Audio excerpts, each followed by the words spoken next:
Kinetic theory of gases and रेडिएशनचं हे lecture number 3 आणि आपण यामध्ये रेडिएशनचा पूर्ण topic with PYQs numerical theory सगळं कव्हर करणार.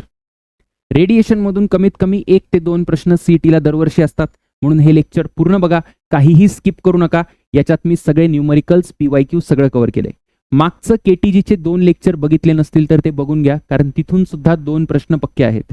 ठीक, थोडे लेक्चर लेंदी आहे पण त्याला पर्याय नाही, कारण आपल्याला डेफिनेटली स्कोर करायचे. वर फॉर्म्युलाचं करायचं असेल तर ते शेवटी सांगेल मी फॉर्म्युला, पण आता कन्सेप्च्युअल शिका.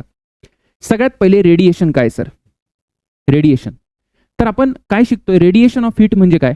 आपल्याकडे मोड ऑफ ट्रान्सफर, म्हणजे मला हीटला एका पॉइंट पासून दुसऱ्या पॉइंटला जर मला न्यायचं असेल, ट्रान्सफर करायचं असेल तर 3 पद्धती असतात.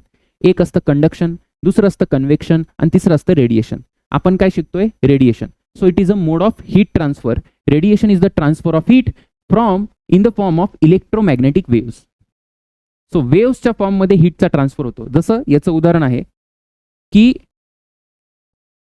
एनर्जी एमिटेड बाय सन, जो सूर्य आहे, जो एनर्जी एमिट करतो आणि ती जी एनर्जी पृथ्वीवर येते, तर ती कुठल्या फॉर्म मध्ये येते? तर ती रेडिएशन्सच्या फॉर्म मध्ये येते. इलेक्ट्रोमॅग्नेटिक वेव्स, जसं light is a electromagnetic waves, त्याच फॉर्म मध्ये ही सूर्याची एनर्जी येते. बरोबर? त्याबरोबर आपल्याला काय समजून घ्यायचंय की it does not require any medium. कुठल्याही मीडियमची गरज नाहीये. सूर्यापासून पृथ्वीला एनर्जी येत असताना मध्ये स्पेस आहे. स्पेसमध्ये काय? व्हॅक्यूम आहे. मीडियमची गरज नाहीये, है ना? मग मीडियम मध्ये होत नाही का सर? होतं ना. सॉलिड मध्ये पण ट्रान्सफर होतं, लिक्विड मध्ये पण होतं, गॅसेस मध्ये पण होतं आणि व्हॅक्यूम मध्ये पण होतं. मीडियम असलं तरी ठीक आहे, नसलं तरी ठीक आहे. ठीक, त्याच्यानंतर travels at the speed of light. Travels at the speed of light, कारण इलेक्ट्रोमॅग्नेटिक वेव्स हे लाईटच्या स्पीडने जातात, म्हणून हे फास्टेस्ट बेटा, fastest mode of energy transfer. याच्यापेक्षा फास्ट काही नाही. त्याच्यानंतर काय सर? 4th पॉइंट पण इम्पॉर्टंट आहे की इट कॅन बी रिफ्लेक्टेड. जसं तुझ्या बॉडीवर जर का कधी एनर्जी इन्सिडेंट झाली, कोणी एनर्जी रेडिएट केली, तर काय काय होऊ शकतं? एक तर तू रिफ्लेक्ट करशील, म्हणजे ती एनर्जी जसं आपल्याकडे आली, एनर्जी रिफ्लेक्ट झाली. नंतर मी ॲब्झॉर्ब करू शकेल, मी शोषू शकेल ती आपली बॉडी. ठीक, किंवा ट्रान्समिट, म्हणजे आरपार जाऊ शकेल. ट्रान्समिट लाईननी काय शब्द वापरलाय? रिफ्रॅक्शन. पण ते एकच बेटा, याला आपण ट्रान्समिशन म्हणतो, बोर्डच्या पुस्तकात तसं दिलंय. तर या 3 गोष्टी होत्या. हे एकदम बेसिक झालं रेडिएशनचं. आता तुम्हाला प्रिवॉस्ट थेअरी ऑफ हीट एक्सचेंज माहिती पाहिजे. बेसिक कव्हर करू, मग न्यूमरिकलला जाईल मी. तर काय म्हणतोय प्रिवॉस्ट? ऑल बॉडीज, माझी बॉडी, तुझी बॉडी, कोणाची दुसऱ्याची बॉडी नाही, सगळ्या बॉडीज, अगदी एका युनिव्हर्समध्ये छोटासा कण असेल ना, त्याच्यापासून तर एकदम मोठीतल्या मोठी वस्तू असतील, सगळ्या bodies emit thermal radiation, emission चालू असतं, है ना, ॲट ऑल टेम्परेचर, सगळ्या टेम्परेचर एक्सेप्ट ॲब्सोल्यूट 0. म्हणजे 0 केल्विन टेम्परेचर नसेल तर नुसतं एमिशन चालू आहे आणि ॲब्झॉर्प्शन सुद्धा चालू आहे. And absorb radiation from their surrounding. म्हणजे बॉडी काय करते? एमिशन ऑफ रेडिएशन करते आणि बाहेरून ॲब्झॉर्प्शन पण करते. ठीक आहे, आता याचं उदाहरण काय? जसं बघा, एखादी हॉट बॉडी आहे, ती थंड केव्हा होते? कूल केव्हा होते? जसं चहाचा कप ठेवला तुम्ही आणि त्याच्यामध्ये गरम चहा आहे बरं का, तर तो चहा थंड कसा होईल? थंड तेव्हा होईल, कधी होईल? जेव्हा की rate of emission of heat हे जास्त असेल. कशापेक्षा जास्त असेल? रेट ऑफ ॲब्झॉर्प्शन पेक्षा. ठीक आहे, त्याच पद्धतीने एखादी बॉडी जर थंड असेल आणि तिला गरम व्हायचं असेल तर त्याचा रेट ऑफ ॲब्झॉर्प्शन जास्त पाहिजे आणि एमिशन कमी पाहिजे. ठीक, तर तुम्हाला अजून एक गोष्ट माहिती पाहिजे की सर हे थर्मल इक्विलिब्रियम काय? थर्मल इक्विलिब्रियम म्हणजे काय? थर्मल इक्विलिब्रियम म्हणजे नो हीट एक्सचेंज. म्हणजे काय? काही वेळानंतर काय होईल? हा चहा रूम टेम्परेचरला येईल. रूम टेम्परेचरला यायचा अर्थ कळतो का तुला? रूम टेम्परेचरला यायचा अर्थ असा आहे बेटा की रेट ऑफ हीट ॲब्झॉर्ब्ड, जेवढी हीट तो ॲब्झॉर्ब करणार आहे, कुठून ॲब्झॉर्ब करेल? सराउंडिंग मधून. तर तेवढीच तो काय करेल? Rate of heat emitted. ठीक आहे, तर हे तुम्हाला कळायला पाहिजे की सगळ्या टेम्परेचरला बॉडी काय करते. असा एक प्रश्न येतो तुमच्या पुस्तकात पण दिलाय, बोर्डच्या पुस्तकात, की जर सगळ्या टेम्परेचरला बॉडी हीट एमिट करते तर मग बॉडी 0 केल्विनला का नाही येत. तर 0 केल्विनला यासाठी नाही येत की जसं सपोज आता मी 50 डिग्री सेल्सिअसला आहे आणि रूम टेम्परेचर आहे 27ला, तर मी रेडिएट करत राहील कधीपर्यंत, 27 पर्यंत. कारण जेव्हा दोन्ही बॉडीजचे टेम्परेचर सेम झाले, याला थर्मल इक्विलिब्रियम का म्हटलं, कारण अशा वेळेस काय होतं की T1 इज इक्वल टू काय होऊन जातो बेटा, T2 होऊन जातो. म्हणजे बॉडीचं टेम्परेचर आणि सराउंडिंगचं टेम्परेचर सेम होतं. मग मी जेवढं एनर्जी एमिट करणार तेवढंच मी एनर्जी काय करणार, रिसीव्ह पण करणार. ठीक आहे, ऍब्झॉर्ब पण करणार, एमिट पण करणार, इक्वल आहे. टेम्परेचर चेंज व्हायचा काही विषय नाही. ठीक, चला त्याच्यानंतर काय सर, त्याच्यानंतर एखाद्या बॉडीला, तर हा महत्वाचा पार्ट आहे कारण इथून प्रश्न येतात. तर मी कुठली पण एक बॉडी घेतली, कुठली पण एक बॉडी घेऊ आपण, आणि त्या बॉडीला काय ना हीट एनर्जी आली, सपोज हीट एनर्जी आली क्यू, मी याला क्यू म्हणतो, आणि ही इन्सिडेंट आहे. इन्सिडेंट म्हणजे त्याच्यावर पडली हीट एनर्जी. तर ही बॉडी काय काय करू शकते, जसं मी तुम्हाला मगाशी सांगितलं, काय होऊ शकतं, एक तर ती बॉडी म्हणेल या हीट एनर्जीचं मला काही काम नाही, अशी आरपार गेली बेटा, याला मी काय म्हणतो, याला मी म्हणतो ट्रान्समिशन. किंवा काय होऊ शकतं, असं होऊ शकतं की हीट एनर्जी आली, त्याने रिफ्लेक्ट केली, जसं लाईटला रिफ्लेक्शन होतं ना तसं इथे पण रिफ्लेक्शन होतं, म्हणजे असं काहीतरी झालं, हे आहे रिफ्लेक्शन. किंवा अजून काय होऊ शकतं, अजून असं होऊ शकतं, ही बॉडी ती हीट स्वतःकडे ठेवू शकते. म्हणजे मला म्हणायचंय काय होईल सर, याच्यात होणार ऍब्झॉर्प्शन. ठीक आहे, तर आपल्याला 3 टर्म माहिती पाहिजे. सगळ्यात पहिले ए, मग आर, मग टी. ए म्हणजे काय सर, ए म्हणजे आहे बेटा ऍब्झॉर्प्टिव्ह पॉवर. आर म्हणजे काय, रिफ्लेक्टिव्ह पॉवर.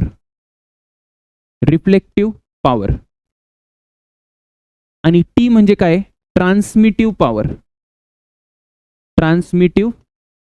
पॉवर. याला आपण कसं डिफाईन करतो बघा, ऍब्झॉर्प्टिव्ह पॉवर जो ए आहे त्याला कसं डिफाईन करतो आपण, ए इज इक्वल टू, तर जेवढी पण एनर्जी ऍब्झॉर्ब केली, let us say Q A divided by total energy, है ना. सपोज टोटल 100 आली आणि त्यांनी 30 ऍब्झॉर्ब केली, तर ऍब्झॉर्प्टिव्ह पॉवर काय झाली, 30/100. त्याच पद्धतीने रिफ्लेक्टिव्ह पॉवर कशी येईल, so total energy reflected divided by energy received. त्याच पद्धतीने ट्रान्समिटिव्ह पॉवर किती बेटा, ट्रान्समिटिव्ह पॉवर असेल total energy transmitted divided by total energy received. आणि तुम्हाला अजून एक माहिती पाहिजे, काय सर, याची तिघांची जर बेरीज केली ना तर काय माहिती का, A plus R plus T, हे जर केलं तर काय आलं पाहिजे, Q A plus Q R plus Q T. ठीक आहे, divided by Q. Energy absorb करेल, रिफ्लेक्ट करेल, ट्रान्समिट करेल, या तिघांचं सम काय पाहिजे, क्यू. बरोबर आहे ना, एक तर ऍब्झॉर्ब करेल, रिफ्लेक्ट करेल किंवा ट्रान्समिट करेल, या तिघांमध्येच एनर्जी जाणार आहे. म्हणजे हे किती आलं, क्यू बाय क्यू, म्हणजे हे आलं बेटा 1. नेहमी लक्षात ठेवा. ठीक आहे, so A plus R plus T, ART, याला मी म्हणतो आर्टची बेरीज किती असते, 1 असते. कळालं. अजून एक गोष्ट, नावाला पॉवर आहे, नावाला पॉवर आहे, पण बघायला गेलं तर रेशो आहे, 2 गोष्टींचा रेशो आहे, सेम क्वांटिटीजचा रेशो आहे. हीट आणि हीटचा काय बेटा, रेशो आहे. याचा अर्थ असा होतो की हे काय, डायमेन्शनलेस. Okay sir. आता हे काही थेरी पॉइंट्स आहेत जे तुमच्या बोर्डच्या पुस्तकात दिलेत, ते बघा काय म्हणतायत ते, अ substance through with heat the substance. आता हे काही बोर्डचे पॉइंट आहे, काय म्हणतायत बघा, बोर्डच्या पुस्तकात दिले, a substance through which heat radiation can pass is known as diathermanous. Heat radiation pass होऊ शकते म्हणजे काय, पास होऊ शकते म्हणजे जो ट्रान्समिटिव्ह पॉवर जी आहे, ट्रान्समिटिव्ह पॉवर आहे ती 0 नसायला पाहिजे. बरोबर आहे ना, बघा इथे लिहिलंय, transmittive power should not be equal to 0, pass व्हायला पाहिजे म्हणून. त्याला आपण डायथर्मस सबस्टन्स म्हणतो. त्याचं एक्झाम्पल काय, ग्लास आहे, क्वार्ट्स आहे, सोडियम क्लोराईड, हायड्रोजन, ऑक्सिजन वगैरे, हे वाचून घ्याल. त्याच पद्धतीने ओपेकचा अर्थ काय होतो की ट्रान्समिट होणार नाही, म्हणजे ट्रान्समिटिव्ह पॉवर किती पाहिजे, 0 पाहिजे. त्याला आपण कुठलं सबस्टन्स म्हणतो, ॲथर्मस सबस्टन्स. डायथर्मस म्हणजे पास करू देतो आणि ॲथर्मस म्हणजे पास करू देत नाही. आलं लक्षात. मग याचं वॉटर, वूड, आयरन, कॉपर वगैरे याचे एक्झाम्पल आहे. अजून एक गोष्ट तुम्हाला काय माहिती पाहिजे की जसं बघा माझ्याकडे आहे A plus R plus T is equal to 1. मी म्हटलं let A is equal to 0.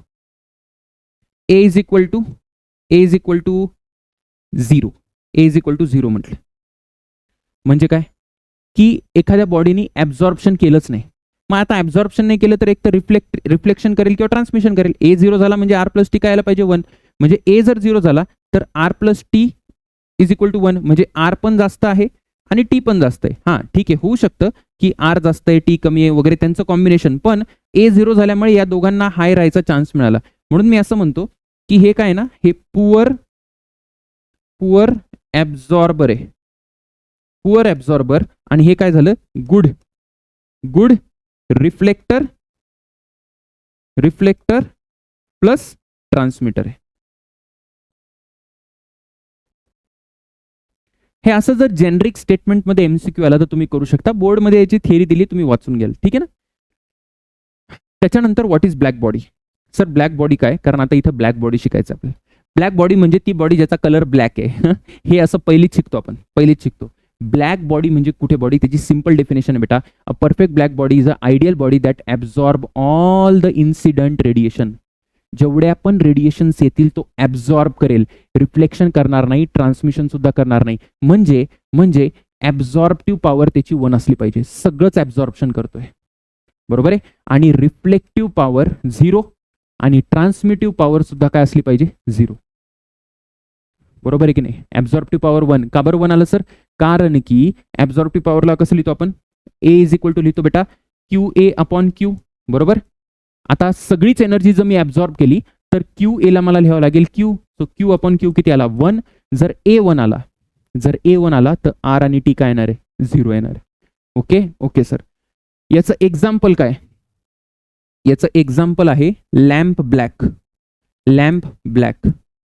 हे का, आता हे चारकोल सारखं काहीतरी मटेरियल असतं, कोळशासारखं असतं. फक्त एक्झाम्पल माहिती राहू द्या की हे काय करतं, जवळजवळ 99%च्या आसपास हीट एनर्जी काय करतं, ॲब्झॉर्ब करतं. इतकं पॉवरफुल ब्लॅक बॉडी इथे, ठीक आहे. Practical black body best. बघा आता अजून एक आहे, हे फेरीज ब्लॅक बॉडी, हे बोर्डच्या पुस्तकात दिले.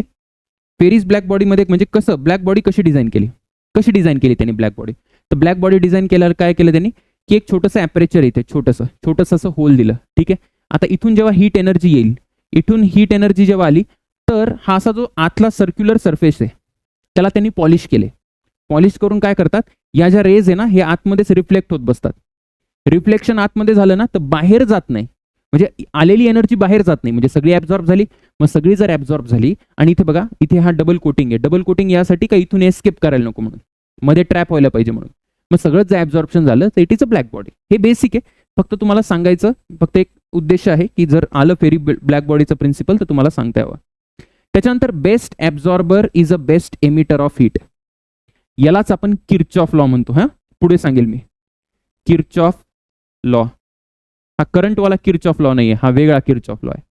जो जास्त ॲब्झॉर्ब करेल तो जास्त एमिट करेल, तरच एनर्जी कन्झर्वेशन होईल. कारण जर एकदम मी खूपच जास्त ॲब्झॉर्बच करत राहिलो तर माझं टेम्परेचर इनफायनाईटला जाईल. आलं का लक्षात. Okay sir. त्याच्यानंतर हे जे ब्लॅक बॉडी एमिशन करतं, रेडिएशन जे एमिट करतं बेटा, ते कशावर डिपेंड करतं, तर only depends on what, temperature. फक्त आणि फक्त टेम्परेचरवर. आपण पुढे शिकू स्टीफन्स लॉमध्ये की टेम्परेचर, एरिया वगैरे वगैरे असतं. कलर, मटेरियल किंवा कलरचा काही संबंध नाही की ब्लॅक कलरचं मटेरियल असे म्हणून जास्त एमिट करेल, असं काही नाही. ब्लॅक कलर आणि ब्लॅक बॉडीचा डायरेक्ट संबंध नाही. आलं लक्षात. Okay sir. त्याच्यानंतर बघा आता न्यूमरिकल, आता कामाची गोष्ट आली. वेन 160 जूल ऑफ एनर्जी म्हणजे क्यू दिलाय बघा, क्यू दिलाय 160 is incident on the surface of the body. 16 joule of energy is reflected म्हणजे मला क्यू आर दिलाय. तर मी वेळ न घालवता आर काढून टाकतो, जो की असेल क्यू आर अपॉन क्यू. म्हणजे किती आला 16/160 म्हणजे आला हा 0.1 बरोबर. त्यांनी काय सांगितलं, if the coefficient of absorption म्हणजे मला ए देऊन ठेवलाय, ए किती देऊन ठेवलाय 0.6. आणि आता विचारलंय amount of heat energy transmitted म्हणजे टी विचारलाय मला. T is equal to amount विचारलंय म्हणजे ठीक आहे क्यू टी विचारला असेल त्यांनी, पण आधी टी काढून घेऊ आपण. टी कसा काढायचा, A plus R plus T is equal to 1. मग ए प्लस आर टाका, किती येतं, ए किती आहे 0.6 plus 0.1 plus T is equal to 1. इथून टी ची व्हॅल्यू आली, टी किती आला सर 0.3. टी 0.3 आला ना, तुम्हाला काय विचारलंय, तुम्हाला विचारलंय किती एनर्जी ट्रान्समिट झाली. टी काय असतो बेटा, Q T upon Q is equal to T. तर मग Q T is equal to Q, क्यूची किंमत दिली बघा, क्यू किती दिलाय 160 into what is transmittive power, transmittive power किती आली 0.3, म्हणजे किती आलं हे क्यू ऑफ टी हे आलं बेटा 48. किती आलं 48 जूल आलं. ठीक, तुम्ही असंही करू शकत होता जर तुम्हाला असं करायचं असेल तर. हे बघा, हे 16 जूल आहे ना, 16 जूल काय झालं, 16 जूल रिफ्लेक्ट झाली. ठीक, किती आता हे किती झाली, ऍब्झॉर्ब किती झाली, तर 160 इंटू 0.6, 160 इंटू 0.6 केलं तुम्हाला किती येईल, जे काही 96 येईल बहुतेक. 96 प्लस 16, 96 प्लस 16 ही एनर्जी काय झाली, ही एनर्जी झाली रिफ्लेक्ट आणि ऍब्झॉर्ब. मग या दोघांची जी काही सम येईल ना, त्या समला 160 मधून मायनस करायचं. एक तर ते करा किंवा मग तुम्ही हे करा. पुढे काय, coefficient of absorption, coefficient of absorption and coefficient of reflection of a thin uniform plate. A पण दिलाय, आर पण दिलाय. आपल्याला हीट इज इन्सिडेंट म्हणजे क्यू ची व्हॅल्यू दिली बेटा, आणि काय विचारले, quantity of heat transmitted is. करून घ्याल तुम्ही, करून घ्याल बघा, एकदम सोपं आहे, काहीच टेन्शन घ्यायची गरज नाहीये. तुम्ही सगळ्यात पहिले काय करा, तुम्ही टी काढा. टी कसा येईल सर, टी येईल 1 मायनस ए प्लस आर, बरोबर, कारण ए प्लस आर प्लस टी 1 असतो. तर मग हे किती आलं 1 minus A plus R. A plus R किती आहे, रिफ्लेक्शन, ॲब्झॉर्प्शन आणि कुठे गेला ॲब्झॉर्प्शन 0.76 प्लस 0.18, हे किती आलं, तर हे यायला पाहिजे 76, 86, 86, 94, 94 म्हणजे 0.06. 0.06 काय आला, टी आला. तुम्हाला काय विचारले, क्वांटिटी विचारली ना, क्वांटिटी ऑफ हीट ट्रान्समिटेड म्हणजे किती हीट ट्रान्समिट झाली. तर काय करता येईल मला, क्यू इंटू ट्रान्समिटिव्ह पॉवर, म्हणजे क्यू किती माझ्याकडे, क्यू आहे 250 आणि इंटू 0.06 म्हणजे हे किती यायला पाहिजे 25 सक 150 म्हणजे हे 15 यायला पाहिजे बेटा. ठीक, थोडासा अजून वेगळा प्रश्न, न्यूमेरिकल सॉल्व्ह करत चला, माझ्यासोबत सॉल्व्ह करत चला तुम्ही. काय प्रश्न आहे sir, heat energy is incident on the surface at a rate. आता रेट दिलाय त्याने, घाबरू नका ऐका. रेट, कोएफिशियंट ऑफ ॲब्झॉर्प्शन दिलाय, कोएफिशियंट ऑफ रिफ्लेक्शन दिलाय, चांगली गोष्ट आहे. Then heat energy transmitted by the surface in 5 minutes. 5 मिनिटात किती, एकदम सोपं आहे, जास्त डोकं लावू नका. ऐका मी काय म्हणतोय. सगळ्यात पहिले आपण काय करू, ट्रान्समिटेड ना, तर किती एनर्जी आधी टी काढून घेऊ. ट्रान्समिटेडसाठी 1 minus A plus R, 1 minus A plus R. ए किती बेटा, ए दिलाय 0.8, 0.8 प्लस 0.1 हे किती झालं, हे झालं 0. किती झालं हे 0.1 है ना, 0.1 झाला टी. मग मला हे काढता येईल का, की क्यू ऑफ टी किती आहे, क्यू ऑफ टी किती आहे ना, किती एनर्जी ट्रान्समिट होते, हे किती मिनिटामध्ये, एका मिनिटामध्ये. कसं काय सर, कारण हे पर मिनिट दिलंय.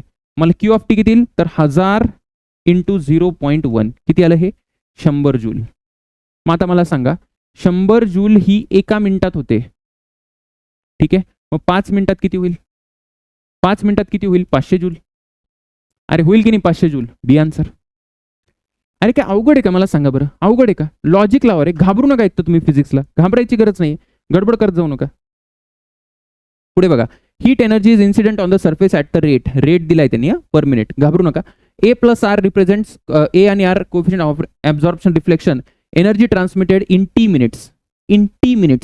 तर हा टी वेगळा आहे बरं का, हा टाइम आहे, याला मी कॅपिटल टी म्हणतो. ठीक आहे, तर मी आधी सगळ्यात पहिले टी काढतो बेटा. आपला ट्रान्समिशन काढावं लागेल आपल्याला 1 minus A plus R, 1 minus A plus R. आलो इथपर्यंत आपण. मग आपल्याला क्यू ऑफ टी काढायचा आहे. क्यू ऑफ टी किती मिनिटमध्ये, 1 मिनिटमध्ये. किती एनर्जी ट्रान्समिट झाली सर, तर टोटल एनर्जी जी काही आहे क्यू, टोटल एनर्जी किती दिली आहे, एक्स दिली का, बरं. Total energy X into 1 minus A plus R असं यायला पाहिजे. ठीक आहे ना, टीने मल्टिप्लाय करावं लागेल मला. हे झालं एका मिनिटामध्ये. त्यांनी किती वेळात सांगितलंय, त्यांनी टी मिनिट्समध्ये सांगितले. टी मिनिट्स ना दिले बघा, टी मिनिट्स. मग हे एका मिनिटामध्ये एवढं आहे, तर टी मिनिटामध्ये किती येईल, सो क्यू ऑफ टी हे टी मिनिट्समध्ये. तर हे किती झालं, फक्त टीने मल्टिप्लाय करा, तर मग यायला पाहिजे T x 1 minus A plus R. ठीक आहे, याचं कुठलं आन्सर आहे, त्याचं आन्सर सी पाहिजे. या ऑप्शनमध्ये मिसप्रिंट झालं असेल, हे कुठला टार्गेटचाच प्रश्न आहे, टार्गेटमध्येच त्यांनी काहीतरी मिसप्रिंट केलं असेल, पण हे आन्सर बरोबर आहे. Conceptually it is very correct. बाकी तुम्ही आता हे करून घ्या. आता मी सारखं करणार नाही. X joule of heat incident आहे out of the total reflected आणि out of the total heat reflected and transmitted Y दिले, म्हणजे त्यांनी काय दिले ना बेटा, त्यांनी रिफ्लेक्टेड अँड ट्रान्समिटेड हीट दिले बरं का, म्हणजे Q R plus Q T ची व्हॅल्यू दिली तुम्हाला, किती दिली, वाय दिली आहे. आणि ऍब्झॉर्प्शन कोफिशियंट विचारलाय, ऍब्झॉर्प्शन कोफिशियंट विचारलाय आणि क्यू ची व्हॅल्यू किती दिली सर, क्यू ची व्हॅल्यू दिली एक्स. तर सगळ्यात आधी काय करायचं तुम्हाला, क्यू ए फाइंड करायचं आहे. क्यू ए कसा फाइंड कराल, Q A is equal to, sharp विद्यार्थी लक्ष द्या, कसं करायचं क्यू ए, क्यू ए ला लिहू शकतो मी एक्स मायनस वाय. अरे बरोबर आहे का, क्यू ए ला लिहू शकतो मी एक्स मायनस वाय, कारण कसं असतं Q A is equal to Q minus Q R plus Q T. बरोबर आहे, एवढी मला रिसीव्ह झाली, ही रिफ्लेक्ट अँड ट्रान्समिट म्हणजे ऍब्झॉर्ब किती झाली असेल यांचा डिफरन्स. मग एकदा क्यू ए आला, तुला काय पाहिजे, ए पाहिजे ना, तर ए साठी काय करू शकतो, क्यू ए अपॉन क्यू म्हणजे हे आलं पाहिजे X minus Y divided by किती आहे एक्स, म्हणजे कुठलं आलं पाहिजे X minus Y upon X. Athermous म्हणजे कोण आहे, अथर्मस म्हणजे कोण आहे, ज्याचा ट्रान्समिशन काय असतो, झिरो असतं, ट्रान्समिशन पॉवर झिरो आहे. मग ट्रान्समिशन पॉवर जर झिरो आहे तर काय विचारलं बेटा, कोफिशियंट ऑफ रिफ्लेक्शन किती यायला पाहिजे, 0.35. अरे हो ना, कोफिशियंट ऑफ रिफ्लेक्शनला कसं लिहितो, 1 अपॉन, याला कसं लिहू शकतो आपण, कोफिशियंट ऑफ रिफ्लेक्शनला लिहू शकतो 1 मायनस ए प्लस टी. आता टी जर झिरो झाला तर 1 मायनस ए येऊन जाईल की नाही, यायला पाहिजे आन्सर. अथर्मस सबस्टन्स, परत एकदा कोफिशियंट ऑफ ट्रान्समिशन किती असतो, झिरो असतो, की जो ट्रान्समिशन होऊ देत नाही त्यालाच आपण अथर्मस म्हणतो. बरोबर आहे का, झिरो असतो. चला पुढे जाऊ आपण. त्याच्यानंतर तुम्ही हे करून घ्याल का, आता याच्यात काही दम नाही बेटा. Body is said to be opaque, opaque म्हणजे तेच आहे अथर्मस. कधी असतो, जेव्हा काय पाहिजे तुमचा टी झिरो पाहिजे, टी झिरो आहे बघा, टी झिरो, तर टी झिरो झाला तर ए प्लस आर 1च राहील ना. अरे टी झिरो झाला तर ए प्लस आर काय राहील, 1 राहील. त्याच्यानंतर perfectly black body, perfect black body काय असते, मी तुम्हाला लिहून दिले. परफेक्ट ब्लॅक बॉडी म्हणजे त्याचा ऍब्झॉर्प्शनची पॉवर 1 असते, ऍब्झॉर्प्शन पॉवर 1 असते, म्हणजे त्याचं कोफिशियंट ऑफ ऍब्झॉर्प्शन किती असेल, त्यालाच कोफिशियंट ऑफ ऍब्झॉर्प्शन म्हणता, युनिटी असेल बेटा, युनिटी असेल. For perfectly black body coefficient of emission, coefficient of emission किती असेल. आता कोफिशियंट ऑफ एमिशन पण याला 1 असतो, ठीक आहे ना, हे पुढे सांगेल मी तुम्हाला. हे का 1 असतो सर, कारण गुड ऍब्झॉर्बर इज अ गुड काय म्हणतात त्याला, एमिटर. इथे एमिशन म्हटल्या, रिफ्लेक्शन नाही म्हटले. आपण काय काय शिकलो आतापर्यंत, रिफ्लेक्शन, त्याच्यानंतर काय ट्रान्समिशन, आणि त्याच्यानंतर अजून काय होतं, रिफ्लेक्शन, ट्रान्समिशन आणि ऍब्झॉर्प्शन.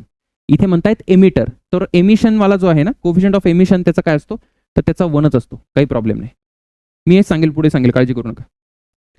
त्याच्यानंतर वेन्स डिस्प्लेसमेंट लॉ, आता हे महत्वाचं आहे. इथे पण सीईटीने भरपूर प्रश्न विचारले, ठीक आहे.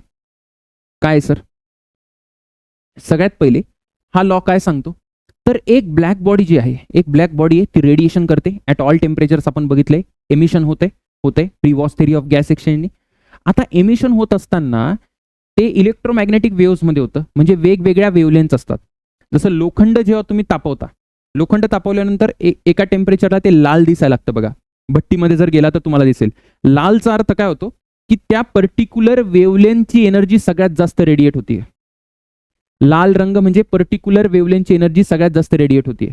याचा अर्थ असा नाहीये की ते लोखंडाचा कलर लाल आहे, नाही, ती वेव्हलेन्थ दिसती डॉमिनंट वेव्हलेन्थ. मग आपल्याला हे काय सांगतं की टेम्परेचरनुसार ती वेव्हलेन्थ कशी बदलते, कुठली वेव्हलेन्थ, डॉमिनंट वेव्हलेन्थ. म्हणजे एक तर तुम्ही समजून घ्या की आपल्याकडे खूप साऱ्या वेव्हलेन्थ आहे बेटा. हे बघा, ही काय ना, हे काय सर, इथे हे एमएसयू पॉवर आहे, एमएसयू पॉवर, याला काय म्हणतो आपण, एमएसयू पॉवर. थोडं समजून घ्या आपण. हे आहे emissive power, emissive power. Emissive power म्हणजे total energy radiated per unit area per unit time, याला आपण एमएसयू पॉवर म्हणतो. आता काय असतं की ही जी एमएसयू पॉवर आहे, तर ती पॉवर सगळ्या वेव्हलेंथमध्ये डिस्ट्रीब्युटेड असते, सगळ्या वेव्हलेंथमध्ये. पण अशी काही वेव्हलेंथ असते ज्याच्यात सगळ्यात जास्त एमएसयू पॉवर आहे. म्हणजे माझ्याकडे जर सपोज मी ब्लॅक बॉडी, माझ्याकडे 100 जूल एनर्जी आहे, पण ना मी एका पर्टिक्युलर वेव्हलेंथला, सपोज ती ग्रीन कलरची वेव्हलेंथ आहे, म्हणजे ग्रीन कलरला दर्शवणारी वेव्हलेंथ आहे, तिथं 60 जूल एनर्जी दिली, आणि बाकी जेवढे कलर्स आहे आणि कलरलेस पण आहे तिथे 40 दिली, तर माझी डॉमिनंट वेव्हलेंथ काय झाली, ग्रीन, कारण तिथे सगळ्यात जास्त एनर्जी आहे. तर बघा, ही ती डॉमिनंट वेव्हलेंथ आहे. कुठली डॉमिनंट वेव्हलेंथ आहे सर, ही लॅम्डा मॅक्स डॉमिनंट वेव्हलेंथ आहे, जिथे सगळ्यात जास्त काय होतंय, सगळ्यात जास्त माझ्याकडे काय एमएसयू पॉवर आहे. बरोबर. तर हा जो वेन्स लॉ आहे ना, तो काय म्हणतो की जी ही वेव्हलेंथ आहे ना, ती टेम्परेचरनुसार कशी चेंज करते ते सांगतो तो. तर तो म्हणतो wavelength at which black body emits maximum radiation, maximum radiation inversely proportional to absolute temperature. म्हणजे त्यांना असं म्हणायचंय की जो माझ्याकडे मॅक्सिमम वेवलेंथ आहे, मॅक्सिमम वेवलेंथ म्हणजे सगळ्यात जास्त एनर्जी रेडिएट करणारी wavelength, that is inversely proportional to temperature. याला आपण असं लिहितो lambda max is equal to B upon T. यालाच आपण वेन्स कॉन्स्टंट म्हणतो. तर हे असं आहे बेटा, lambda max T is equal to B. हा फॉर्म्युला लक्षात ठेवायचा. याचा अर्थ असा आहे की जेवढं जास्त टेम्परेचर असेल तेवढी कमी वेवलेंथ असेल. बघा, जेवढं जास्त टेम्परेचर असेल तेवढी कमी. इन्व्हर्सली प्रोपोर्शनलला टेम्परेचर वाढलं तर वेवलेंथ कमी. म्हणजे जसं जसं तुम्ही लोखंडाला तापवाल ना तसा तसा त्याचा रंग, आधी लोखंडाला तापवलं तर रंग दिसत होता का? नाही. म्हणजे ते इन्फ्रारेड रिजनमध्ये असेल. इन्फ्रारेड आपल्याला दिसत नाही. मग जसं जसं तापवता तसं तसं रेड होतो, मग येल्लो होतो, मग ब्लू होतो. म्हणजे आपण इकडे शिफ्ट करतो. वेवलेंथ कमी, कारण रेडची वेवलेंथ जास्त आहे ना. त्याच्यानंतर हळूहळू मग ब्ल्यू, ग्रीन वगैरे असं येत राहतात. म्हणजे जसं टेम्परेचर वाढवलं तसं काय होतं, टेम्परेचर वाढवल्यानंतर काय होतं, वेवलेंथ कमी होते. बघा, टेम्परेचर आता हे T1 आहे आणि हे T2 आहे. मला कोणी विचारू शकतं T1 जास्त आहे का T2 जास्त आहे, तर मी बघेल वेवलेंथ कोणाची कमी आहे. वेवलेंथ कोणाची कमी आहे? सर वेवलेंथ कमी आहे 2 ची. जर वेवलेंथ कमी आहे तर टेम्परेचर जास्त आहे. जर वेवलेंथ कमी आहे तर टेम्परेचर जास्त आहे. म्हणजे मला असं म्हणायचंय की T2 या केसमध्ये T2 is greater than T1. जर तुम्ही टेम्परेचर वाढवलं तर हा जो पीक आहे, मॅक्सिमम वेवलेंथचा जो पीक आहे ना, तो लेफ्टला शिफ्ट होतो, कारण मॅक्सिमम वेवलेंथ कमी होते. ठीक आहे. आणि जर तुम्ही टेम्परेचर कमी केलं तर हा राईटला शिफ्ट होईल. आलं लक्षात? याच्यात तुम्ही इम्पॉर्टंट पॉईंट आहे, बोर्डचं पुस्तक वाचा, त्याच्यात सांगितलंय मॅक्सिमम वेवलेंथ म्हणजे ती वेवलेंथ जिथे सगळ्यात जास्त एनर्जी रेडिएट होते. नंबर दोन काय ना, नंबर 2 याच्या अंडरचा जो एरिया आहे, पुढे क्वेश्चन करेल मी, हा जो एरिया आहे तो काय दाखवतो? हा एरिया हे दाखवतो की टोटल एनर्जी रेडिएटेड किती आहे ॲट ऑल वेवलेंथ. ठीक आहे. पुढे बघू आपण, क्वेश्चन सॉल्व्ह करता करता बघू. हे थोडंसं वाचून घेऊ आपण. काय? It is observe that wavelength for emissive power, energy radiated per unit area per unit time of a black body is maximum. है ना? कधी मॅक्सिमम असते? इज इन्व्हर्सली, म्हणजे ती वेवलेंथ ज्याला एमिसिव्ह पॉवर मॅक्सिमम आहे that is inversely proportional to absolute temperature. आणि हा बीचं तुम्हाला व्हॅल्यू लक्षात ठेवायची, 2.897 into 10⁻³ metre kelvin. Metre kelvin याचं युनिट आहे. कारण बघा, हा बी जो आहे, बी लेमडा म्हणजे वेवलेंथ, मीटर, टेम्परेचर म्हणजे केल्विन. आता हे तुम्हाला माहिती असलं पाहिजे. बघा इथे काय लिहिलंय, you might have heard of white dwarfs and red giants. ठीक आहे. White dwarfs are hot stars with a surface temperature of 10,000. आता व्हाईट म्हणजे काय ना, कमी वेवलेंथ, कारण सगळ्या रंगाची वेवलेंथ येते. आणि रेडची वेवलेंथ सगळ्यात जास्त आहे त्यातल्या त्यात, है ना. म्हणजे रेडची वेवलेंथ जास्त आहे म्हणजे टेम्परेचर काय, तर रेड जायंटचं टेम्परेचर कमी आहे. वेवलेंथ जास्त म्हणजे टेम्परेचर कमी, आणि व्हाईटची वेवलेंथ त्यातल्या त्यात कमी आहे म्हणून टेम्परेचर काय बेटा, जास्त आहे. सर हे इन्व्हर्सली रिलेटेड आहे. कसं रिलेटेड आहे? इन्व्हर्सली. इथे पण लिहिले बघा, this law is useful to determine, कशाला आपण, temperature of distant star, sun, moon, सूर्याचं वगैरे टेम्परेचर फॉर्म करायला, आपल्याला फाइंड करायला सोपं पडतं. कसं सोपं पडतं? कारण लेमडा मॅक्स, ठीक आहे, into T is equal to B असतो. जर मला हे कळालं, सूर्यामधून येणारी एनर्जीचे सगळ्यात जास्त, आपण काय करतो, त्या एनर्जीला फिल्टर करतो आणि बघतो की कुठल्या वेवलेंथला सगळ्यात जास्त एनर्जी आहे. ठीक आहे ना. मग मला वेवलेंथ मिळाली, मला बी माहिती, तर मला टी मिळून जाईल. ओके. क्वेश्चन करू आपण. क्वेश्चन महत्वाचे तिथे. सगळ्यात पहिले the unit of veins constant is, आता तो आपण बघितलं मीटर केल्विन आहे बेटा, है ना, मीटर केल्विन आहे. त्याच्यानंतर the following graph represents radiant. आता हा ग्राफ आहे, हा ग्राफ तुम्हाला दिसतोय. ठीक. तर त्यांनी सांगितलं एरिया काय, तर एरिया काय रिप्रेझेंट करतो, तर एरिया टोटल पॉवर रेडिएटेड. बघा, टोटल एनर्जी एमिटेड पर युनिट टाइम पर युनिट एरिया, म्हणजेच तीच आहे पॉवर, एमिसिव्ह पॉवर म्हणता येते. ठीक. पर unit area by the black body at all wavelengths. आणि हा पीक काय दाखवतो, पीक मला मॅक्सिमम वेवलेंथ दाखवतो. मॅक्सिमम वेवलेंथ म्हणजे सगळ्यात जास्त वेवलेंथ नाही, ती वेवलेंथ ज्याला सगळ्यात जास्त एनर्जी रेडिएट होते. ठीक आहे. त्याच्यानंतर काय, about a black body radiation which of the following is wrong. Black body बद्दल काय चुकीचं म्हणतात. For all wavelengths intensity same.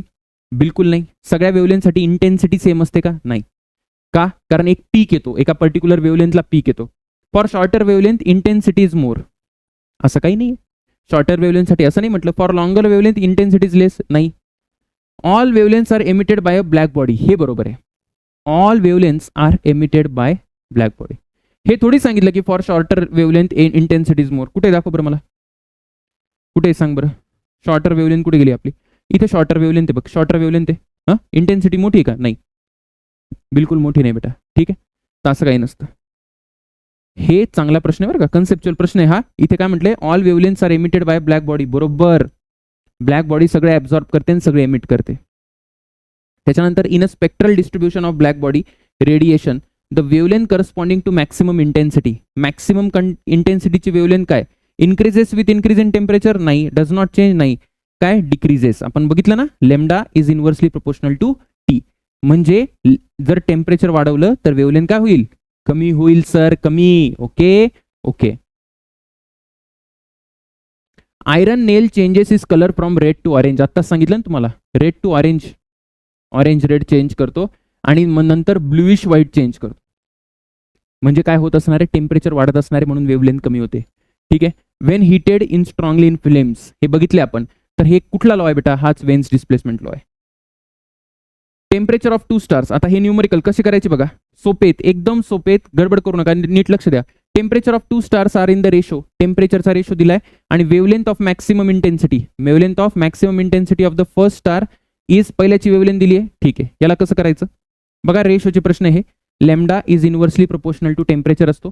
मी सरळ लिहितो, lambda 1 upon lambda 2 is equal to T2 upon T1. Inversely आहे, इन्व्हर्सली, म्हणून वरती T2 आला आणि खाली काय आलं? T1 आला. आता काही नाही करायचं बघा. आता पहिल्याची वेवलेंथ दिली का? पहिल्याची दिली 450, 4,500 डिवायडेड बाय दुसऱ्याची मला माहिती नाही. दुसऱ्याचं टेम्परेचर किती आहे? दुसऱ्या काय टेम्परेचरचा रेशो किती दिलाय? 3:2. म्हणजे हे काय दिलं असणार आहे? T1:T2 दिलं असणार आहे. म्हणजे T2:T1 काय आलं? T2:T1 आलं पाहिजे. किती आलं पाहिजे? 2:3. बरोबर ना? 2:3 आलं पाहिजे. मग आता मला लेमडा 2 पाहिजे बेटा. Lambda 2 is equal to 4,500 into 3/2. मग आता हे करून घ्या, किती येतं है ना? करून घ्या, किती येईल साधारण हे? तर 4.5 म्हणजे हे 2250 है ना? 2250 इंटू 3 म्हणजे जवळजवळ 6,000च्या आसपास यायला पाहिजे, 6,750. हे पण बघा, assume for a solar radiation temperature of the sun. तुम्हाला टेम्परेचर दिलंय, बी दिलाय आणि व्हॅल्यू ऑफ मॅक्सिमम वेवलेंथ. मग काही नाही करायचं, lambda max is equal to काय असतो? B/T. कॅल्क्युलेशन करा, कॅल्क्युलेशन करा, आन्सर येऊन जाईल. बघा 2025चा प्रश्न आहे. किती सोपा प्रश्न आहे, नीट वाचा. Maximum energy in a thermal radiation from a hot source. Maximum energy कधी आहे? एवढी आहे. म्हणजे हा लेमडा मॅक्स दिलाय. According to Wien's law temperature of this source in kelvin will be N. ठीक आहे. N times the temperature of another source for which the wavelength of the maximum energy is 5.5. The value of N is. थोडंसं नीट लक्ष द्या. ते काय म्हणतायत बघा. मी काय म्हणतो ना, एक लेमडा 1 म्हणतो, एक T1 म्हणतो, एक लेमडा 2 म्हणतो, एक T2 म्हणतो. त्यांनी काय म्हटलंय, जर याचा लेमडा 1 आहे आणि T1 आहे, तर हा जो T1 आहे बेटा तो N टाइम्स आहे. कोणाच्या? दुसऱ्याच्या. म्हणजे T1 is equal to N times T2. ठीक आहे, एवढं लक्षात ठेवा. बाकी आपला फॉर्म्युला लावा, आन्सर येऊन जाईल. काय फॉर्म्युला आपला? Lambda 1 upon lambda 2 is equal to T2 upon T1. झालं. आता लेमडा 1 अपॉन लेमडा 2 काय येतो? 11 इंटू 10⁻⁻5 अपॉन लेमडा 2 किती यायला पाहिजे? 5.5 into 10⁻⁻5 is equal to T2 upon T1 किती आहे? T2 अपॉन T1 किती येणार आहे? 1/N. 1/N म्हणजे हे किती आलं? 5.5 आणि हे 2 आलं, हे कॅन्सल झालं. मग N किती आला? 0.5. 0.5 इज द करेक्ट आन्सर. लँग्वेजकडे बाळा लक्ष देशील, लँग्वेजकडे लक्ष देशील, लँग्वेजमध्ये फिरवतात. आलं लक्षात? पुढे sir, radiation energy density per unit wavelength temperature T is maximum wavelength is lambda naught at temperature 2T it will be maximum at. यार रेशोनी करून घे, रेशोनी करून घे, डायरेक्ट येऊन जाईल बेटा. हे पण डायरेक्ट येऊन जाईल, हे पण डायरेक्ट येऊन जाईल. इथं काय सांगितलंय? टेम्परेचरचा रेशो दिलाय तुला आणि पहिल्यांदा लेमडा आहे आणि दुसऱ्याला विचारलंय. काही नाही करायचं, lambda M upon lambda dash माहिती नाही मला किती आहे. टेम्परेचरच्या इन्व्हर्सली म्हणजे आधी दुसऱ्याचं टेम्परेचर येईल. 3000 डिवायडेड बाय 2000. इथून करून घे, किती आलं? Lambda dash is equal to यायला पाहिजे 2/3 लेमडा M. 2/3 लेमडा M है ना? D answer. त्याच्यानंतर आता हा प्रश्न बघा. Back body emits radiation maximum intensity. Same करायचं बेटा, सेम करायचं. त्यांनी काय सांगितलंय? Increased if the temperature of body is increased by 1000 degree Celsius. हां, थोडंसं इंग्रजी पण वाचावं लागेल, नाही तर आपण 1000 घेतलं असतं आपलं आन्सर चुकलं असतं. इन्क्रीज्ड बाय म्हणजे आधी 1227 होतं, नंतर टेम्परेचर किती झालंय माझ्याकडे? 1000 वाढवलं तर 2227 डिग्री सेल्सिअस. बरोबर. आणि सुरुवातीला माझ्याकडे वेवलेंथ किती आहे? 5600 आणि आता वेवलेंथ किती आहे ते विचारताय. ठीक, काही करायचं नाही, घाबरू नको. एक तर याला केल्विनमध्ये करून घे. याला केल्विनमध्ये केलं तर किती? याला केल्विनमध्ये करा आधी. केल्विनमध्ये किती? 1227. 1227 म्हणजे किती आलं? ते आलं 1500. 1500 केल्विन यायला पाहिजे. ठीक, 1500 येतं ना, 1500 यायला पाहिजे. 2227. 2227 म्हणजे किती येईल सर? 2500 येईल बेटा. 2500 केल्विन. आता घाबरायचं नाही बेटा, आता घाबरायचं नाही, आता डायरेक्ट करून टाक. काय sir? λ1/λ2 is equal to T2/T1. झालं. λ1/λ2 कर बरं. किती येईल? कुठे गेला λ1/λ2? 5600 डिवायडेड बाय λ2 माहिती नाही, इज इक्वल टू T2. दुसऱ्याचं टेम्परेचर किती आहे? 2500/1500. हे आलं 5 5 25, 5 3 15 है ना. λ2 किती आला बेटा? 3/5 इंटू 5600. 5600. इथं बघ काय काय बाबा. हां ठीक आहे. 3 कुठे गेला तो? 3/5 इंटू 5600. मग आता हे किती येतं? 5 आणि 20 इथे 60. 60 इंटू 56. 56 किती येतं बघा. आता हे कॅल्क्युलेशन करून बघा किती येईल. आन्सर यायला पाहिजे, गॅरंटेड आन्सर यायला पाहिजे. 5600 पेक्षा कमी येते ना. 5600 इंटू 0.6 म्हणजे किती आन्सर यायला पाहिजे? माझ्या मते तरी आन्सर यायला पाहिजे 0.6 ना. म्हणजे हे आन्सर यायला पाहिजे. चेक करा, चेक करा, येऊन जाईल आन्सर, येऊन जाईल आन्सर. हा पण एक चांगला प्रश्न आहे बघा, चांगला प्रश्न आहे. थोडंसं वाचण्यात गडबड करू नका, नीट लक्ष द्या. मी फास्ट सोडवत असतो, तू हवं तर पॉज करून सोडव, हळूहळू समजून लेक्चरला चल बरं का, कारण मला सिलेबस कव्हर करायचं आहे. Black bodies A and B radius maximum energy with a wavelength difference of किती बेटा? 4 मायक्रोमीटर. अच्छा, वेवलेंथचा डिफरन्स दिलाय मला, ठीक आहे. The absolute temperature of body A. एचं ॲब्सोल्यूट टेम्परेचर 3 टाइम्स आहे बीचं ॲब्सोल्यूट टेम्परेचर. ठीक आहे. याचा अर्थ मला एक कळालं. काय कळालं सर? याचा अर्थ मला हे कळालं की wavelength of A will be 1/3 times of wavelength of B. अरे हे इनव्हर्सली प्रोपोर्शनल असतं ना रे, इनव्हर्सली प्रोपोर्शनल असतं. टेम्परेचर जर एचं तिप्पट आहे बेटा बीच्या, तर एची वेवलेंथ 1/3 असेल. अरे हो की नाही? हो की नाही? थोडंसं डोकं चालवशील का तू तुझं? हो सर चालवेल. हे यासाठी महत्वाचं आहे कारण आता तुला कळेल की तो डिफरन्स λ मायनस λ बी आहे का λ बी मायनस λ आहे. ठीक आहे, तुला इथून दिसत असेल की λ बी आहे तो 3 टाइम्स λ ए. याचा अर्थ λ बी मोठा आहे λ ए पेक्षा. ठीक आहे, म्हणजे मला काय म्हणता येईल? λ B minus λ A is equal to किती बेटा? 4. आणि तुला काय विचारलंय? बी. तुला λ बी विचारलाय, तर λ बीच्या जागी किंवा λ एच्या जागी काय टाकू शकतो? λ B by 3. λ B by 3 is equal to 4. हे किती येणार आहे? 2 λ by B by 3 is equal to 4. λ B किती आला?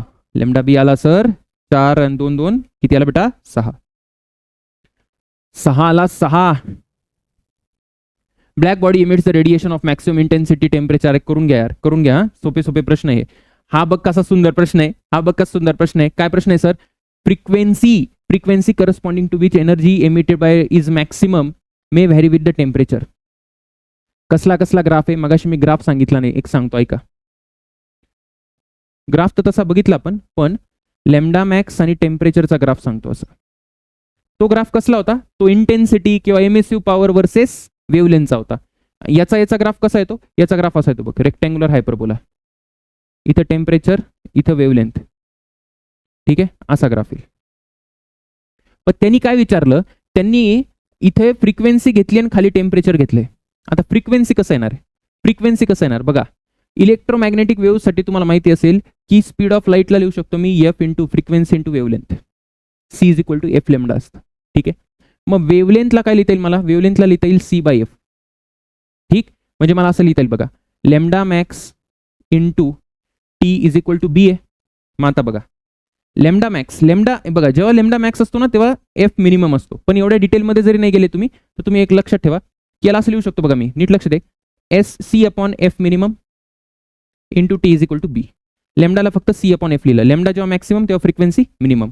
याचा अर्थ आला बेटा मला की C T is equal to B into F minimum.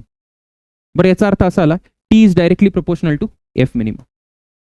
म्हणजे जेव्हा वेवलेंथ मॅक्सिमम आहे ना, मॅक्सिमम वेवलेंथ म्हणजे टी वेवलेंथ जिथे सगळ्यात जास्त एनर्जी रेडिएट होते बरं का. म्हणजे त्याला आपण मिनिमम फ्रिक्वेन्सी पण म्हणू शकतो. असं उलटं रिलेट करायचं असेल किंवा नाही केलं तरी चालतं, काही फरक पडत नाही. फक्त एवढं लक्ष दे की temperature is directly proportional to frequency. Directly proportional म्हणजे काय सर? ही लाईन येईल बेटा, ही लाईन. आता हा कोण आहे सांगा बरं मला? हा कोण वाटतोय? आता हा डी आणि ए आणि straight line D, straight line B, आता स्ट्रेट लाईन डी नाही, straight line B passing through origin. Same कॉन्सेप्टवर आहे, सेम कॉन्सेप्टवर आहे. तुम्हाला कळलं नसेल तर डायरेक्ट लक्षात ठेव यार, डायरेक्ट लक्षात ठेव. काय लक्षात ठेवायचं? Temperature directly proportional to frequency, inversely proportional to wavelength. If the temperature of black body is doubled, the frequency at which spectral intensity becomes maximum is. Temperature double केलं ना मग काय घाबरतो का आपण? तर F1/F2 किंवा आपण असलो डायरेक्टली प्रोपोर्शनल आहे, नीट लक्ष दे. F2/F1 इज इक्वल टू काय येईल बेटा?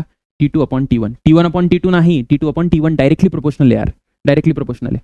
म्हणजे आता T2 ला काय केलं? डबल केलं, 2 टाइम्स T1/T1 म्हणजे हे किती झालं? डबल झालं, डबल झालेलं आहे. आलं लक्षात? त्याच्यानंतर काय म्हटलं? Black body radiates heat at temperature T1 आणि T2. मानलं the frequency corresponding to maximum energy, frequency corresponding to maximum energy. कसं कळेल? कसं? Frequency corresponding to maximum energy more at T1 more at T2 कसं कळेल सर तुम्हाला? कळेल ना? का नाही कळणार? इक्वल टू T1 आणि T2 frequency corresponding to maximum energy कसं कळणार?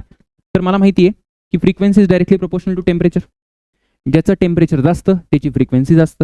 मग कोणाचं टेम्परेचर जास्त सांगा बरं? कोणाचं टेम्परेचर जास्त? T2 is greater than T1, T2 is greater than T1 म्हणजे म्हणजे T2 ला जी फ्रिक्वेन्सी असेल ती जास्त असेल. More at T2, more at T2. आलं लक्षात? येस सर, येस सर, लक्षात आलेलं आहे. आता स्टीफन्स लॉ आपण सुरू करणार. वेन्स लॉला जेवढं करायचं होतं तेवढं केलं, एकदम भारी झालंय. आता काही याच्या पुढे येत नाही वेन्सला, ठीक आहे. स्टीफन लॉला सुरू करायच्या आधी थोडंसं तुम्हाला माहिती पाहिजे की एमिसिव्हिटी काय असतं. एमिसिव्हिटी, एमिसिव्हिटी काही टर्म्स लक्षात ठेवा, तिथं कन्फ्युजन होतं आपल्याला. एक असतं बेटा एमिसिव्ह पॉवर, एमिसिव्ह पॉवर. ते काय असतं सर? एमिसिव्ह पॉवर म्हणजे किती एनर्जी रेडिएट केली पर युनिट टाइम. मगाशी सर आपण डिस्कस केलं पर युनिट एरिया नाही, ती इंटेन्सिटी असते. थांबा, मी थोडं इथं करेक्शन केलंय, एक मिनिट बघा. ही जी आहे ना ही इंटेन्सिटी ऑफ रेडिएशन आहे. Energy per unit time, energy radiated per unit time म्हणजे एमिसिव्ह पॉवर, आणि पॉवरला एरियाने डिवाइड केलं तर येते इंटेन्सिटी. तर लक्षात ठेवा इथे वाय ॲक्सिसवर इंटेन्सिटी ऑफ रेडिएशन आहे, ठीक आहे. आता एमिसिव्ह पॉवर जेव्हा मी बघतो तर तेव्हा emissive power is energy radiated per unit time, म्हणून याचं युनिट काय असतं? जूल पर सेकंड किंवा वॅट पण असतं बेटा, ठीक आहे, वॅट पण असेल. एमिसिव्हिटी काय? एमिसिव्हिटी म्हणजे रेशो आहे. कोणाकोणाचा रेशो आहे? It is a ratio of emissive power of normal body divided by emissive power of black body, ठीक आहे. तर ही जी एमिसिव्हिटी आहे ना ही डायमेन्शनलेस आहे, नो डायमेन्शन, नो डायमेन्शन. तुम्हाला हे माहिती पाहिजे की ब्लॅक बॉडी जी आहे ती चांगली ॲब्झॉर्बर पण आहे आणि चांगली एमिटर पण आहे. यालाच किर्चॉफ लॉ म्हणता, आपण पुढे शिकणार आहोत, ठीक आहे. मग ब्लॅक बॉडीची जी एमिसिव्हिटी आहे ती 1 असते. मग अशी एक प्रश्न होता बघा, त्याचा आन्सर 1 आहे. तेच आहे, ब्लॅक बॉडी सगळीच्या सगळी एनर्जी एमिट करते, सगळी ॲब्झॉर्ब करते म्हणून सगळी एमिट करते. व्हाईट बॉडी किंवा रिफ्लेक्टर आहे जी काहीच ॲब्झॉर्ब करत नाही म्हणून काहीच एमिट करत नाही. आलं लक्षात? म्हणून प्युअर रिफ्लेक्टरचा ई किती असतो बेटा? 0 असतो. एकदा सीईटीने हे विचारून झाले एमिसिव्हिटी किती असते परफेक्टली ब्लॅक बॉडीची, असं विचारू शकतात. प्युअर रिफ्लेक्टिव्ह जो आहे त्याचा किती असेल, एमिसिव्हिटी किती असेल? तर 0 आहे. आलं लक्षात? Okay sir. आता स्टीफन्स बोल्ट्झमॅन लॉ काय? व्हीन्स लॉने काय सांगितलं? व्हीन्स लॉने सांगितलं की त्या वेवलेंथ बद्दल चर्चा झाली ज्या वेवलेंथला मॅक्सिमम काय सर? मॅक्सिमम एनर्जी रेडिएट होते, बरोबर. आता हा जो पुढचा लॉ आहे स्टीफन लॉ, हे काय सांगतो की किती एनर्जी रेडिएट होते, किती एनर्जी रेडिएट होते याचा काहीतरी फॉर्म्युला पाहिजे. तर आहे फॉर्म्युला. कसं ते म्हणताय? तर rate of emission, rate of emission of radiant energy per unit area, rate of emission of energy per unit area per unit time, बरोबर आहे. Energy per unit area per unit time जे radiate करतो that is directly proportional to टेम्परेचरची power 4, absolute temperature म्हणजे केल्विनची power 4. आणि हा जो कॉन्स्टंट येतो याला आपण काय म्हणतो बेटा? स्टीफन्स कॉन्स्टंट म्हणतो. स्टीफन्स कॉन्स्टंट याची व्हॅल्यू ही असते, ठीक आहे. डायमेन्शन तुम्ही बघून घ्या. आता याच्यात काय महत्वाचं आहे सांगतो. जर मला एनर्जी लिहायची असेल, किती एनर्जी एखादी ब्लॅक बॉडी रेडिएट करते, तर त्याचा काय फॉर्म्युला येईल? सिग्मा ए टीची पॉवर 4, याला Q/T म्हणजे मला काय लिहायचंय? मला एमिसिव्ह पॉवर लिहायची. हे जे आहे हे काय आहे सर? Q/T म्हणजे ही बेटा एमिसिव्ह पॉवर आहे, मग अशी जी सांगितली ती. आता ही कोणासाठी आहे? ही ब्लॅक बॉडीसाठी आहे, ब्लॅक बॉडीसाठी. आणि जर नॉर्मल बॉडी असेल दुसरी कुठली बॉडी असेल तर त्यासाठी आपण लिहू शकतो E इज इक्वल टू किंवा Q upon T is equal to, इथे फक्त येतो E, छोटासा E म्हणजे काय, एमिसिव्हिटी. पुढे न्यूमरिकल करताना सगळं कळेल तुम्हाला, काळजी करू नका. एमिसिव्हिटी सिग्मा ए टी ची पॉवर 4 है ना. हे कोणासाठी आहे सर, हे आहे बेटा एनी अदर बॉडी. जर तुम्ही इथं प्युअर रिफ्लेक्टर टाकला, तर त्याचा E0 असतो. मग E0 आला तर एमिसिव्ह पॉवर 0 आहे, म्हणजे एमिटच करणार नाही, प्युअर रिफ्लेक्टर एमिट करणार नाही. अच्छा, जर ब्लॅक बॉडी असेल तर E1 टाका. E1 टाकला तर हा कॅपिटल E किती येईल, sigma A T to the power 4. आलं लक्षात. Okay sir. याच्या पुढे काय बघा, न्यूमरिकल करताना पुढे आपण जेव्हा न्यूमरिकल करू तेव्हा ही जी एमिसिव्ह पॉवरचा रेशो याच्यावर न्यूमरिकल येतात. तर या रेशोला मी कसं लिहू शकतो, या रेशोला मी लिहू शकतो A1 T1 ची power 4 divided by A2 T2 ची पॉवर 4. दोन आपल्याला काय देतील, दोन बॉडीज देतील वेगवेगळ्या टेम्परेचरवर, वेगवेगळ्या एरियावर, त्याचा रेशो विचारतील, एमिसिव्ह पॉवरचा रेशो विचारतील, तर तो असा काढायचा. जर इफ सेम बॉडी बेटा, same body at different temperature, जर सेम बॉडी आहे डिफरंट टेम्परेचरवर, तर मला असं लिहिता येईल E1 upon E2 is equal to T1 ची पॉवर 4 अपॉन T2 ची पॉवर 4. एकदम सोपं आहे, काही गडबड नाही. ठीक आहे. सो हे आलं एमिसिव्ह पॉवरचं एक्सप्रेशन, की किती पॉवर रेडिएट करते एखादी बॉडी, त्याचं हे एक्सप्रेशन आलं. अजून काय सांगायचंय की बघा, आपण बघितलं होतं की एखादी बॉडी सराउंडिंग मधून हीट ॲब्झॉर्ब पण करते, बरोबर आहे ना, सराउंडिंग मधून हीट ॲब्झॉर्ब पण करते. मग जर ॲब्झॉर्प्शन असेल तर नेट एमिसिव्ह पॉवर कशी लिहायची, तुम्ही फक्त समजून घ्या. नेट एमिसिव्ह पॉवर कशी लिहायची, सिग्मा ई ए, मी जनरल बॉडीसाठी लिहितोय, ब्लॅक बॉडीसाठी ईच्या जागी 1 टाका. ठीक आहे. टी ची पॉवर 4 मायनस टी नॉट ची पॉवर 4. इथे टी नॉट काय सर, इथे टी नॉट आहे बेटा सराउंडिंग टेम्परेचर. ठीक आहे. म्हणजे काय आहे ना, एखादी बॉडी हीट रेडिएट पण करते पण ॲब्झॉर्ब पण करते, है ना. सो याला आपण काय म्हणतो, याला ई नेटला काय म्हणतात सर, ई नेटला म्हणतात. पहिला प्रश्न आलाय आता, काय प्रश्न आहे sir, SI unit of emissive power. मी तुम्हाला तेच सांगितलं, एसआय युनिट काय असतो, जूल पर सेकंड. एमिसिव्हिटी नाही, emissive power energy by time. त्याच्यानंतर विचारलं बेटा डायमेन्शन ऑफ स्टीफन कॉन्स्टंटचं डायमेन्शन विचारलंय. तर काय असतं स्टीफन कॉन्स्टंट, बघा मला एकच फॉर्म्युला माहिती आहे, emissive power is equal to, emissive power जी असते काय असते सर, सिग्मा ए टी ची पॉवर 4. ईला निग्लेक्ट करून एमिसिव्हिटीचं थोडी यार युनिट असतं, डायमेन्शन असतो, तो नंबर आहे फक्त, है ना. मग जर मला काय पाहिजे असेल, मला ही एमिसिव्ह पॉवर आहे बरं का, ही पॉवर आहे. पॉवरचं डायमेन्शन माहिती आहे का तुम्हाला किती असतं, पॉवरचं डायमेन्शन असतं ML2 T-3, हे पॉवरचं डायमेन्शन असतं, डिवायडेड बाय एरिया म्हणजे L2, आणि इथे बेटा केल्विनची पॉवर 4, टेम्परेचर म्हणजे केल्विनची पॉवर 4. आता बघा इथं काय येतं, L2 cancel, MT-3 K-4, MT-3 K-4 म्हणजे डी आन्सर यायला पाहिजे, बाकी काही दुसरा आन्सर नको. आलं लक्षात. ओके सर, ओके, एकदम ओके बेटा, काही प्रॉब्लेम नाही. पुढे rate of radiation of a black bodies are at certain temperature. Rate of radiation म्हणजे emissive power. Another body at the same area but emissivity is 0.2 and temperature is 3T, its rate of radiation is. सांगतो कसं करायचं. Rate of radiation म्हणजे काय ना, Q upon T, यालाच म्हणतो आपण एमिसिव्ह पॉवर. त्याला आपण लिहू शकतो सिग्मा ई ए टी ची पॉवर 4. आता त्यांनी सगळं सेम आहे बघा, काय सेम आहे, टेम्परेचर बदलतायत, एरिया सेम आहे ना, एरिया सेम आहे बघा, एरिया सेमच दिला असेल.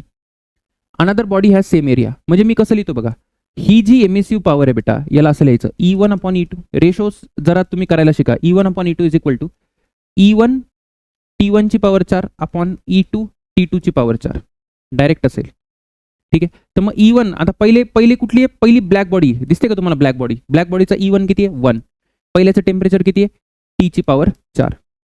दुसऱ्याचा E2 किती आहे, 0.2, आणि दुसऱ्याचं टेम्परेचर किती आहे, तर हे आहे 3T ची पॉवर 4 इज इक्वल टू, हे किती येणार, तर हे TT कॅन्सल होऊन जाईल, 3 ची पॉवर 4, 3 ची पॉवर 4 किती येते, 3 ची पॉवर 4 येते 81 यायला पाहिजे. 81 इंटू 2, 81 इंटू 2 किती होतं, 16 पॉईंट काहीतरी येईल, है ना, 162, 16.2 येईल. तर 1/16.2, 1/16.2, तर 16.2चा काहीतरी फॅक्टर येईल, म्हणजे मला E2 पाहिजे ना, मला E2 पाहिजे, E2 is equal to 16.2 into R. Good question है ना, येऊन जाईल आन्सर. पुढे बघा, emissive power of a sphere, area देऊन ठेवलाय मला, आणि एमएसयू पॉवर दिलेली आहे. Amount of heat radiated by the spherical surface in 1 minute is. घाबरू नको, अजिबात घाबरू नको, नीट लक्ष दे. एमएसयू पॉवर काय असते? एमएसयू पॉवर असते एनर्जी पर युनिट काय? पर युनिट टाइम. तर एमएसयू पॉवर दिली मला है ना, स्पेरिकल सर्फेस इन 1 मिनिट दिले. काही करायची गरज नाहीये. आता इथे एक गोष्ट बघा, इथे एक गोष्ट तुम्हाला सांगतो, गडबड काय. एमएसयू पॉवर म्हटलंय आणि देताना इथे पर मीटर स्क्वेअर दिले, म्हणजे ती इंटेन्सिटी दिली आहे. लँग्वेज त्यांनी गडबड केली आहे, इंटेन्सिटी दिली आहे. म्हणजे ना इथे मला काय घ्यावं लागेल माहिती आहे का, इथे मला असं म्हणावं लागेल, इथे ईला मी स्पेशल केसमध्ये घेतो न्यूमेरिकल सॉल्व्ह करायला, Q/80 घ्यावंच लागेल, दुसरा कुठलाही आपल्याला पर्याय नाही, कारण त्यांनी पर मीटर स्क्वेअर दिले. ठीक, आता मला जर Q पाहिजे बेटा, Q पाहिजे तर मला काय करावं लागेल, E/80. हे चुकीचं आहे बरं का, ती एमएसयू पॉवर नसते. MSU power is Q/T. Actually this is intensity, पण तुम्ही समजून घ्या, त्यांच्या भावना समजून घ्या. मग E कुठे गेला, तर E आहे 0.8, एरिया दिलाय 0.05 आणि टाइम दिलाय 1 मिनिट. 1 मिनिट म्हणजे किती येईल, 60. ते करून घ्या, किती येईल, 60 पंचे 30 आणि 8 24च्या आसपास, म्हणजे 2.4 यायला पाहिजे. करून घ्या, बघून घ्या काय आन्सर येतं. Power radiated by unit area per unit area of perfectly black body is Q. At what temperature the power will be per unit area. किती सांगितले, आता आले ना त्यांनी, है ना, आता लाईनवर आले की नाही. Power radiated per unit area म्हणजे ती एमएसयू पॉवर ही आहे आणि पर युनिट एरिया म्हणजे इंटेन्सिटी होती. तिथं त्यांनी लँग्वेज चुकीची वापरली. तर मगाशीच तुम्हाला सांगितलं, इथे फक्त टेम्परेचर बदलले, बाकी बघा सेम आहे बरं का, सेम. म्हणजे मी डायरेक्ट लिहितो, टेम्परेचर बदलले म्हणजे E1/E2 is equal to T1 ची पॉवर 4/T2 ची पॉवर 4. आता काय म्हटलंय त्यांनी की टीला आहे तर पर unit area is 81 Q. Temperature विचारले, हा मग ठीक आहे ना. तर पहिल्यांदा Q आहे, नंतर 81 Q आहे. T1ला T पकडवतो आणि T2ला असं पकडू आपण. मग जर तुम्ही इथून करायला गेले तर किती येणार, T2 ची power 4 is equal to 81 into T ची पॉवर 4. सगळीकडे 1/4 घ्या. T2 81 ची पॉवर 1/4 इंटू T है ना, 1/4 कॅन्सल होऊन जाईल. 1/4 पॉवर घेतली सगळीकडे, मग 81 ची पॉवर 1/4 म्हणजे किती यायला पाहिजे, 3 होऊन जाईल. A black body radiates heat at a rate of W watt, म्हणजे ती एमएसयू पॉवर दिली at temperature T. If the temperature of the black body is reduce to T/3. किती झाले, T/3. तर रेडिएट द हीट किती आहे, direct कळते बेटा. टेम्परेचर 1/3 झालं, 1/3 ची पॉवर 4, 1/3 ची पॉवर 4 येणार आहे बरोबर. टेम्परेचरला डायरेक्टली प्रोपोर्शनल आहे, म्हणजे हे किती येणार, W/81. करून बघा. A black body is heated from 27 to 927. Ratio of radiation emitted will be. गडबड करायची नाही. E1/E2 is equal to T1/T2 ची पॉवर 4. बाकी काहीच बदललेलं नाही त्यांनी. याला केल्विन मध्ये घे, केल्विन म्हणजे 300 डिवायडेड बाय 927 म्हणजे हे किती, 1200. ठीक आहे, आणि डिवायडेड बाय 4 हे किती येणार, 1/4 येतं का, 1/4 ची पॉवर 4. आता 1/4 ची पॉवर 4 म्हणजे हे किती यायला पाहिजे, 4 ची पॉवर 4 म्हणजे 16 ची पॉवर 1/256 येईल. Temperature of the black body same आहे बेटा, सेम आहे, फक्त याला केल्विन मध्ये करून घ्या. याचा आन्सर हे येईल, चेक करा. याचा आन्सर हे येईल, केल्विन मध्ये करून घ्या, गॅरंटेड यायला पाहिजे आन्सर. हा पण प्रश्न सोपा आहे बघा, सोपे प्रश्न आहेत. 273 डिग्री सेल्सिअस एमएसयू पॉवर किती सांगितली आपल्याला, R सांगितली. एमएसयू पॉवर आपल्याला 0 ला विचारली. 273 बघा, काही करायचं नाही. E1/E2 is equal to T1/T2 ची पॉवर 4. बस, काहीच करायचं नाही याच्यात. E1 किती आहे, E1 त्यांनी R घेतलाय, E2 मला माहिती नाही, इज इक्वल टू पहिलं टेम्परेचर किती आहे, 273 म्हणजे असतं 546 केल्विन. 546 केल्विन आणि 0 डिग्री सेल्सिअस म्हणजे 273 केल्विन. याला सॉल्व करा, तुमचा आन्सर यायला पाहिजे. काय यायला पाहिजे सर, ए यायलाच पाहिजे आन्सर, काही विषय नको. हे दुसरं पण एकदम सोपं आहे, याला ओरली पण करू शकतो. ओरली कसं करायचं सर, याला फक्त केल्विन मध्ये घ्या, केल्विन मध्ये घ्या. हे केल्विन मध्ये किती येतं, हे 400. हे किती येतं सर, हे 1200. मग आता काही नाही करायचं. टेम्परेचर किती टाइम झालं बेटा, 3 टाइम झालं. टेम्परेचर 3 टाइम झालं म्हणजे हीट रेडिएटेड किती टाइम होईल, 3 ची पॉवर 4. 3 ची पॉवर 4 म्हणजे 81 इंटू 5 किती येतं, हे 405. जर तुम्हाला कळत नसेल सर ओरली कसं करतायत, करून बघ. हे जे केलंय ना मी ते करून बघ, 100% आन्सर येईल, 100% आन्सर येणार आहे. पुढे बघा, 2 spheres S1 and S2 have radius R and 3R. Temperature, आता बघा एरिया पण बदलला, टेम्परेचर पण बदलला, दिसतंय का आपल्याकडे. त्याचा पण फॉर्म्युला आहे. काय फॉर्म्युला आहे sir, E1/E2 is equal to, मी फॉर्म्युला दिलाय तुम्हाला, A1 T1 ची पॉवर 4 अपॉन A2 T2 ची पॉवर 4. विषय संपलेला आहे. तर पहिल्याचा एरिया किती काय विचारले त्यांनी, S2 विचारले है ना, S2 विचारले, तर काही हरकत नाही. पहिल्याचं किती दिलं बेटा, एरिया. आता एरिया आर स्क्वेअरच्या प्रोपोर्शनल असतो म्हणून मी पहिले लिहितो आर स्क्वेअर. पहिल्याचं temperature T square divided bye दुसऱ्याचा एरिया किती, स्पिअर येणार आहे तो आर स्क्वेअरच्या प्रोपोर्शनल असतो एरिया. मला हे सांगायला लावू नका 4 π r स्क्वेअर वगैरे, बालवाडीत नाही तुम्ही. आणि हे T2 म्हणजे सर किती, T/3 ची पॉवर. आता इथे स्क्वेअर लिहिलं बघा मी चुकून, इथे 4 पॉवर आहे ना, हे 4 आहे आणि हे 4 आहे. मग आता करून घ्या, हे किती येणार आहे, हे वरती 81/9 81/9 म्हणजे इथे यायला पाहिजे 9, इथे 9 यायला पाहिजे. मला पाहिजे E2 म्हणजे E/9 पाहिजे, म्हणजे ए आन्सर पाहिजे. पुढे करून घ्याल का, करून देऊ बघा. 2 spheres of same colour having radius दिलाय बेटा, टेम्परेचर मला दिले. टेम्परेचर काय एकदम पाठ पाहिजे तुम्हाला. टेम्परेचर T1 किती दिलंय sir, T1 is equal to 400 kelvin.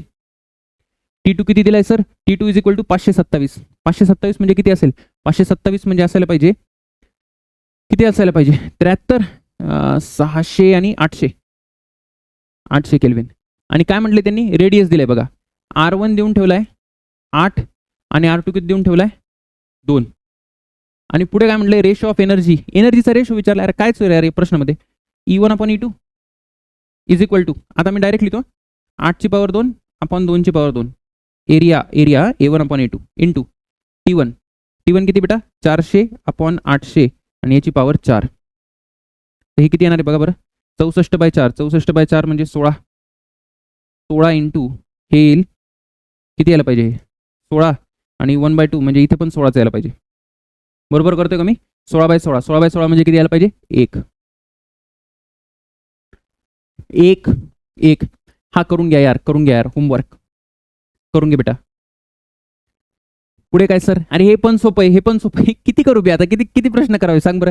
If the radiate the same power then R1/R2 is, R1/R2 विचारलाय, सेम पॉवर आहे ना, सेम पॉवर म्हणजे E1/E2 किती यायला पाहिजे, 1.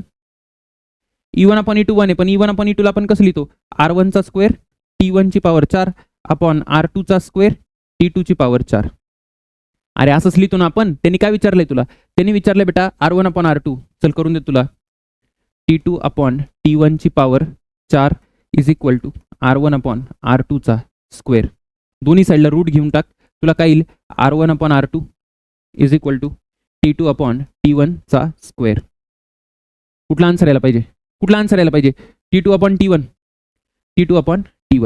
बघा मी इतके प्रश्न सोडवतोय, माझं डोकं पण असं एकदम आउट झालंय, नुसतं आहे ना लेक्चर रेकॉर्ड करून प्रश्न सोडून. एखाद्या प्रश्नाला चूक होऊ शकते, तर चूक झाली तर बघा काय चूक झाली आणि कमेंट करा, चूक काही प्रॉब्लेम नाही मला, आहे ना, कमेंट करा म्हणजे बाकी विद्यार्थ्यांना पण कळेल. तसं चुकत नाही मी, पण चुकू शकतोय ना, मानव आहे तर चुकणार.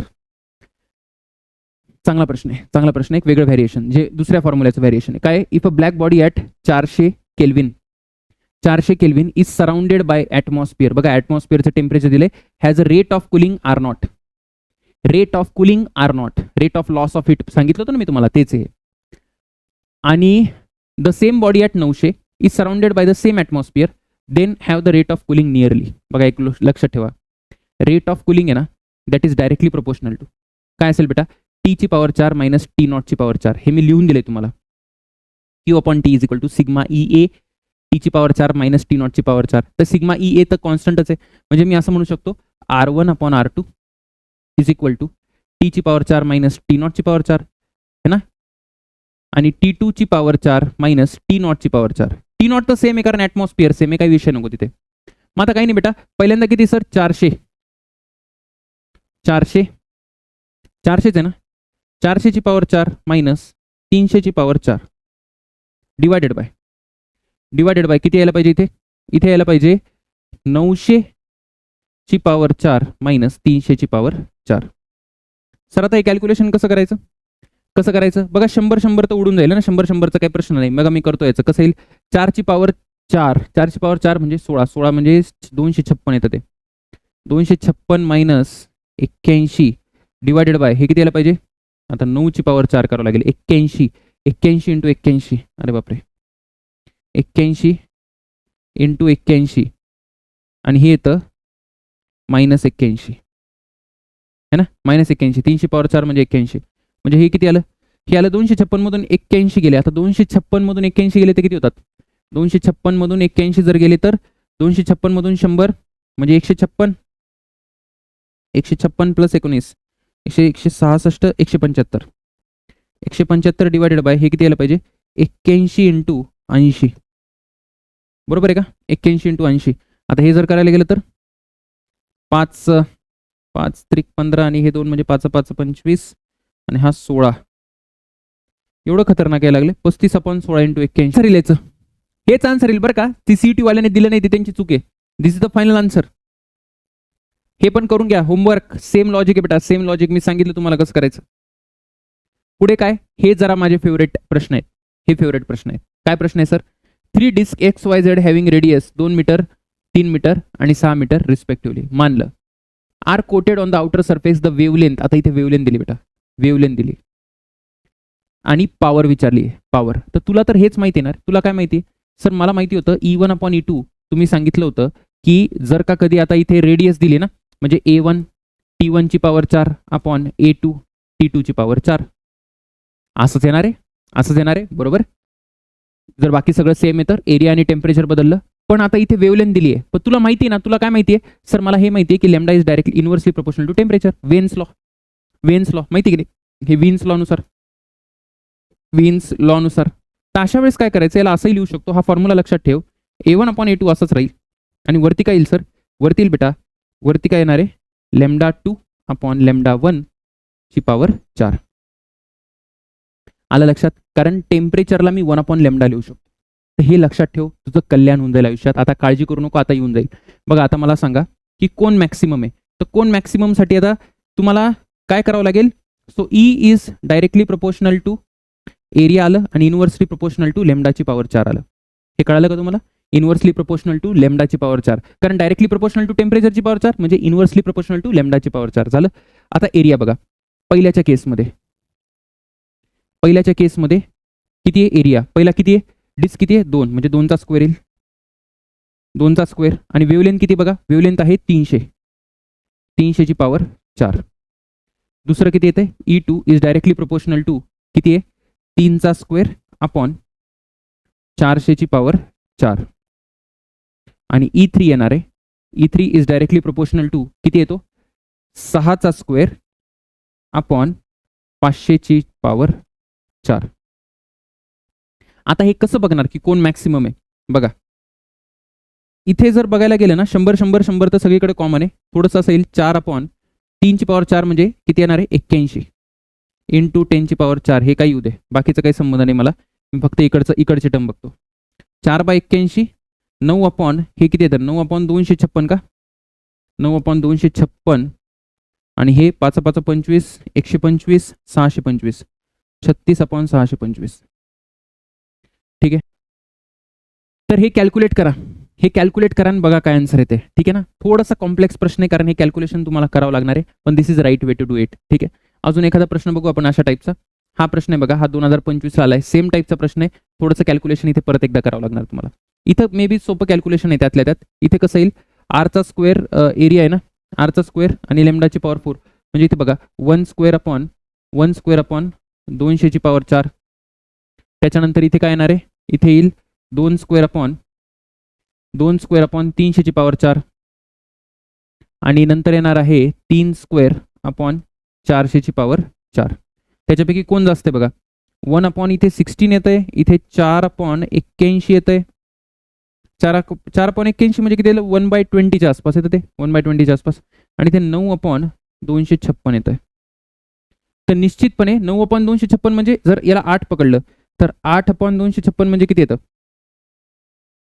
8 16 ना 16 दुने 1/32 च्या आसपास येते हे 1/32 हे 1/20 आणि हे 1/16 म्हणजे निश्चितपणे 1/16 म्हणजे EX मॅक्सिमम पाहिजे थोडा जुगाड करावं लागेल इथे कॅल्क्युलेशन बाकी कन्सेप्ट तर ठीक आहे हे पण करून घ्याल हे तर डायरेक्ट येईल हे सोपं आहे बेटा काय सांगितलं maximum energy at what temperature at that temperature emissive power is काही नाही त्यांनी लॅम्डा दिलाय ना काही मी तुम्हाला सांगितलं ना E1/E2 मगाशीचा जो फॉर्म्युला आहे तो आता कामात येईल मॅक्सिमम एनर्जी ॲट वेवलेंथ आता इथे फक्त टेम्परेचर चेंज केले म्हणजे एरिया सेम आहे बॉडीचा एरिया काय सर सेम आहे म्हणून मी असं लिहितो बघा T1 ची पॉवर 4 अपॉन T2 ची पॉवर 4 पण टेम्परेचर दिलं नाही म्हणून λ2 ची पॉवर 4 अपॉन λ1 ची पॉवर 4 म्हणजे हे किती येणार आहे 3 λ/4 ची पॉवर 4 अपॉन अपॉन किती येईल सर, अपॉन येईल लॅम्डाची पॉवर 4. आलं लक्षात. हे जर तुम्ही केलं तर हे किती यायला पाहिजे, 3ची पॉवर 4 म्हणजे 81, 4ची पॉवर 4 म्हणजे 256. हे आन्सर यायला पाहिजे. E1 upon E2 is how much, 81 upon 256. आलं लक्षात. तो तुम्हाला काय विचारलंय, तुम्हाला विचारलंय E2 विचारलंय. So E2 is what, E2 is equal to 256 upon 81 into काय E1. आलं लक्षात. सो डायरेक्ट आन्सर यायला पाहिजे. कुठला आन्सर येते बघा त्यात. 256 अपॉन 81 म्हणजे डी आन्सर आहे. हे पण बघा, हे पण त्याच पद्धतीने बघा. हा चांगला प्रश्न आहे थोडासा, किर्चॉफ लॉचा आहे. किर्चॉफ लॉचा प्रश्न आहे. 3 identical metal spheres have red, black and white colours and they are heated up to same temperature. मानलं they are allowed to cool, cool करायला लागलं. Arrange them from maximum rate of cooling to minimum rate of cooling. आता ऐका, black body जी आहे, black body ती असते good ॲब्झॉर्बर बरं का, आणि गुड एमिटर. आणि जी व्हाईट बॉडी माझ्याकडे, व्हाईट बॉडी ती याच्या उलट असतं बेटा. इथे बॅड ॲब्झॉर्बर आणि इथे काय सर, बॅड एमिटर. म्हणजे व्हाईट बॉडी सगळ्यात लेट कूल होणार आहे, कारण ती खूप बॅड एमिटर आहे. म्हणजे व्हाईट सगळ्यात शेवटी पाहिजे, आणि ब्लॅक सगळ्यात पहिले पाहिजे. तर एकच दिसतोय मला, एकच दिसतोय. कळालं तुम्हाला, कळालं. असं कूलिंग होतं. हां, लॉजिक हे तुम्ही डायरेक्ट करून घ्या. याच्यात काहीच नाहीये. Power rating of the filament of electric, power दिले, एरिया दिलाय, सगळं दिलंय. डायरेक्ट फॉर्म्युलाने होऊन जाईल, काही विषय नाही याचा. हा पण 2021चा तसाच आहे, सेम आहे. इथे फक्त रेट ऑफ रेडिएशन म्हणजे पॉवर दिली R इज इक्वल टू काय लिहू शकतो मी त्याला, सिग्मा ए च्या जागी 4πr स्क्वेअर. स्पियर आहे ना, टीची पॉवर 4. इथून बघून घ्या आन्सर काय. तर काय आन्सर यायला पाहिजे, R अपॉन काय विचारलंय, टेम्परेचर विचारलंय ना, टेम्परेचर विचारलंय तर R upon 4πr square sigma म्हणजे डी आन्सर यायला पाहिजे. D is the correct answer. हा प्रश्न बघा. आता यामध्ये काय म्हटलंय, चांगले प्रश्न आहे, दोन्ही प्रश्न चांगले आहेत. A sphere and cube both of copper have equal volumes and are black, they are allowed to cool at same temperature. मानलं same in the same atmosphere, the rate of their loss of heat. Rate of loss of heat काय असतो, rate of loss of heat मी तुम्हाला लिहून दिलं होतं, sigma EA टीची power 4 minus T0 ची पॉवर 4.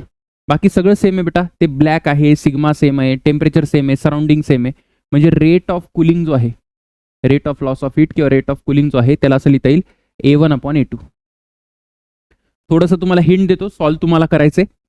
A1 एरिया कोणाचा सर, आता कोणाचा, स्पियर आणि क्यूब. स्पियरचा surface area 4πr square divided by क्यूबचा किती असतो, 6a स्क्वेअर. ठीक आहे, म्हणजे हे किती येणार आहे, हे येणार आहे, हे येतं 2π/3 R अपॉन A चा स्क्वेअर. आता R अपॉन A दिला नाहीये, पण तो मिळेल, कुठून मिळेल, व्हॉल्यूम इक्वल दिलेत बघा त्यांचे.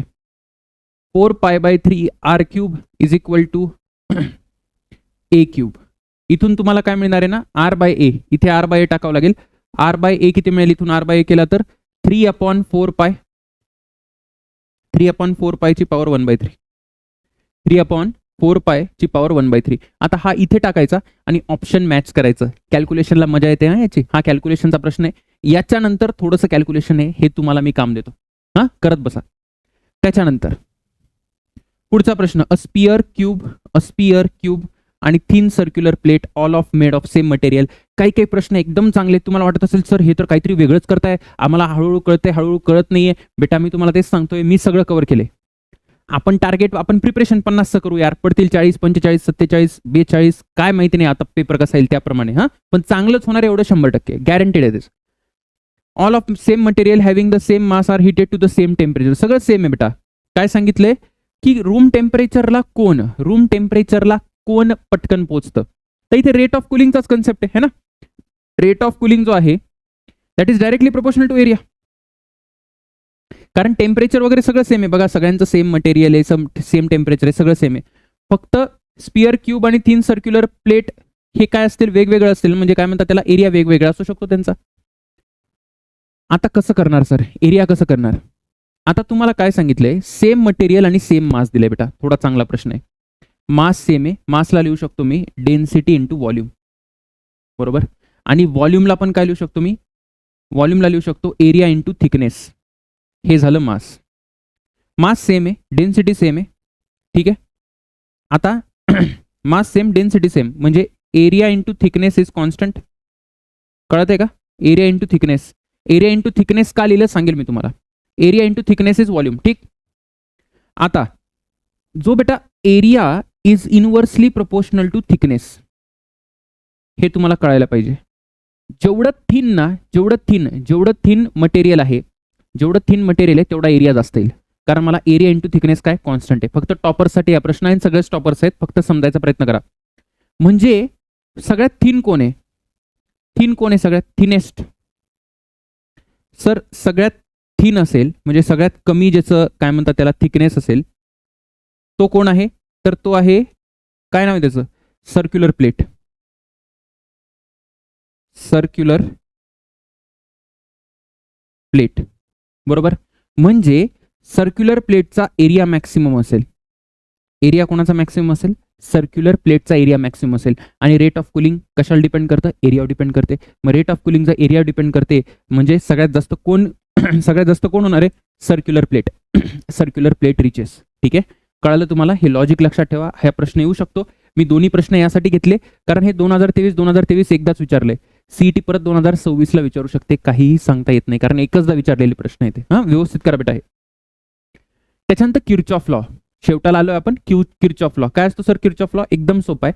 इथून फक्त बेसिक प्रश्न येऊ शकतो. At a given temperature the ratio of emissive power, काय म्हणतो ते? एमिसिव्ह पॉवरचा रेशो आणि कोणाचा? टू ॲब्झॉर्बिव्हिटी. ॲब्झॉर्बिव्हिटी किंवा ॲब्झॉर्बिव्ह पॉवर. एमिसिव्ह पॉवर तुम्हाला माहिती आहे एनर्जी पर युनिट टाइम. आणि ॲब्झॉर्बिव्ह पॉवर म्हणजे काय? ॲब्झॉर्बिव्ह पॉवर आठवतो का तुम्हाला? आठवतो का? Q A upon Q. तर हा जो रेशो आहे तर हा रेशो कोणाच्या इक्वल म्हणतायत? कोणाच्या इक्वल आहे? Emissive power of perfectly black body. Emissive power of black body, perfectly black body. आणि बस तेवढंच. आणि ऍक्च्युअल मध्ये खाली काय असतं माहिती आहे का? Absorptive power of black body. Black body.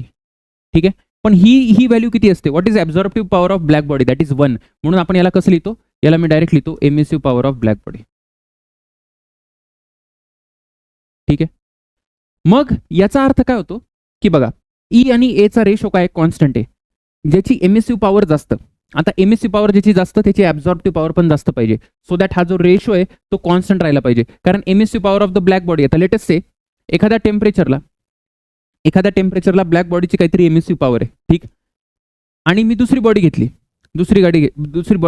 Suppose green body. Green म्हणजे असं समजा तुम्ही जी ब्लॅक बॉडी नाही आहे किंवा ज्याचं जो कमी एमिट करतोय, तर त्याची एमिसिव्ह पॉवर जर कमी आली तर ॲब्झॉर्बिव्ह पॉवर पण कमी पाहिजे. सो दॅट यांचा जो रेशो आहे तो जास्त येईल, which is equal to emissive power of black body.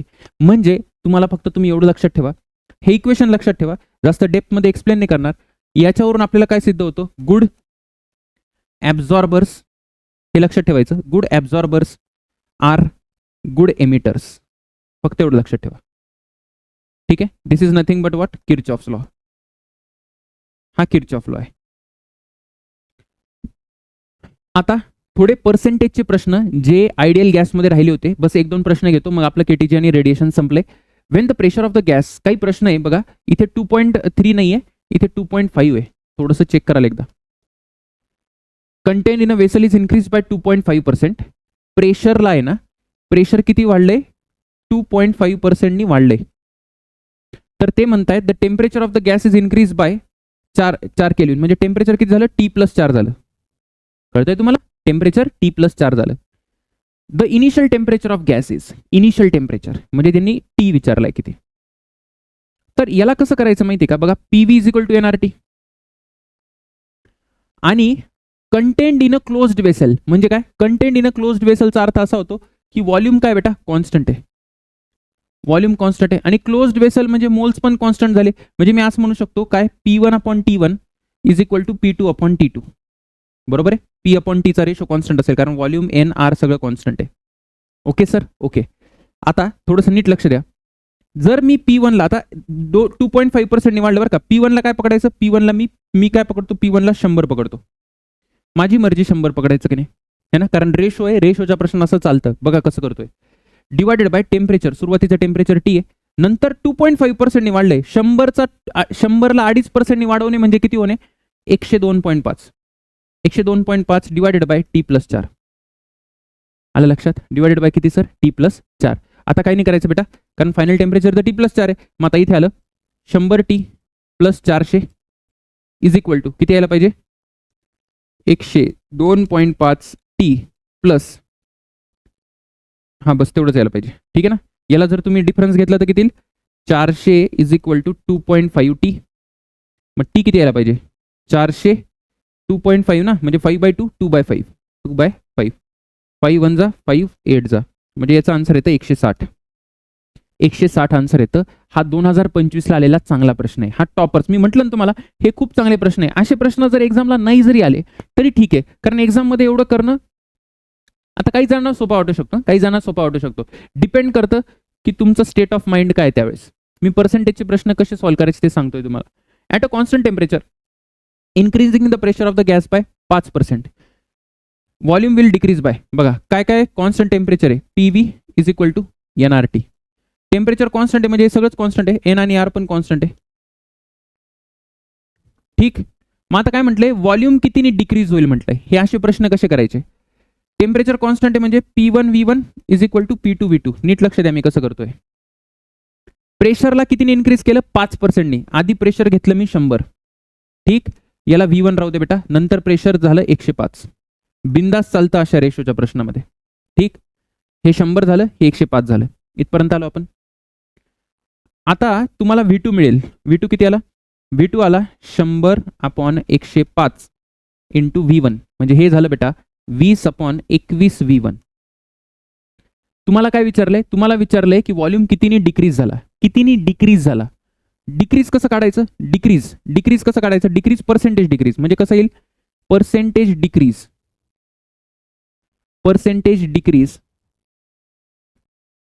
Is equal to काय येईल sir? Percentage decrease is equal to काय यायला पाहिजे?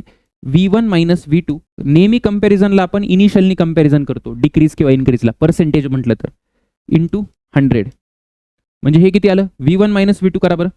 V1 - V2 किती आहे बेटा? 20 V1/21 इंटू 100. हे जर तुम्ही केलं तर हे किती यायला पाहिजे? 100/21. 100/21 जे काही येईल ना ते त्याचा आन्सर येईल. आता 100/21 किती येतं? तर 21 20 20 5 100, तर 5 पेक्षा कमी आहे ना. मला वाटतं आन्सर हे यायला पाहिजे, डी यायला पाहिजे. एकदा कॅल्क्युलेशन तुम्ही चेक करून घ्या. ठीक, तर हा पण प्रश्न तसाच आहे. आता हा पर्सेंटेजचा प्रश्न आहे, मुद्दाम पर्सेंटेजचा प्रश्न आहे. The temperature of black bodies increase by 50%, then increase. आता इथे ना विद्यार्थी चूक करतात बघा, नीट वाचत नाही. त्यांनी काय विचारलंय? Increase in the amount of energy. Increase विचारलंय ना, की हे विचारलंय की किती होईल, कितीनी वाढली विचारतायत. तर टेम्परेचर सुरुवातीला किती होतं? टेम्परेचर T होतं, नंतर किती झालं बेटा? 50% वाढलं. 50% वाढलं म्हणजे कसं? T प्लस 50% ऑफ T ना, 50% ऑफ Tला असं लिहितो आपण, म्हणजे किती झालं? हे 1.5 Tला झालं. अरे हे यायला पाहिजे यार. हां, सुरुवातीला T होतं, नंतर 1.5 T झालं. आता काय म्हणतायत ते? आता म्हटलंय अन अमाऊंट ऑफ एनर्जी रेडिएटेड. तर मला सांगा E1/E2 जर मी करायला गेलो तर किती येईल बेटा? ते T1/T2 ची पॉवर 4, बरोबर, म्हणजे आलं T/1.5 T ची पॉवर 4. हे किती येईल? 1.5 म्हणजे 3/2 2/3 2/3 म्हणजे किती येईल? 16/81 है ना. 16/81 म्हणजे E2 किती आलं? E2 आलं सर 81/16 इंटू E1. त्यांनी काय विचारले आपल्याला प्रश्नामध्ये? हे विचारले की कितीनी इन्क्रीज झाली आहे. इन्क्रीज बाय, बघा कुठे शब्द वापरलाय? Increase by. म्हणजे जर मी याला अप्रॉक्सिमेटली पकडलं तर E2 किती झाली? तर 81/16 मी 5 E1 पकडेल. मग कितीनी वाढली आहे? म्हणजे E2 minus E1 कितीनी? Increase by, म्हणजे किती? E2 आहे 5 E1 आणि सुरुवातीला E1 आहे बेटा, तर हे किती येईल सर? 4 E1. म्हणजे आन्सर आलं पाहिजे 4 टाइम्स. इन्क्रीज टू म्हटलं तर किती टाइम्स झाली येते, आणि इन्क्रीज बाय म्हटलं तर किती टाइम्सनी वाढली येते. ठीक आहे, तर अशा प्रकारे आपलं केटीजी आणि रेडिएशन पूर्ण झाले. मला जेवढं जमलं मी जेवढं जमलं काय ऑलमोस्ट सगळे टाईपचे क्वेश्चन्स आपण कव्हर केलेत. याला परत प्रॅक्टिस करा. काही डाऊट असेल, काही कमेंट असेल तर तुम्ही बिंदास कमेंट सेक्शनमध्ये मेन्शन करू शकतात. रेग्युलरली व्हिडिओ बघत जा. तिन्ही व्हिडिओ जर तुम्ही बघितले असतील तर खाली लिहा डन सर, म्हणजे मला कळेल की तुम्ही किती बघताय आणि तुम्हाला किती फायदा होतोय. All the best.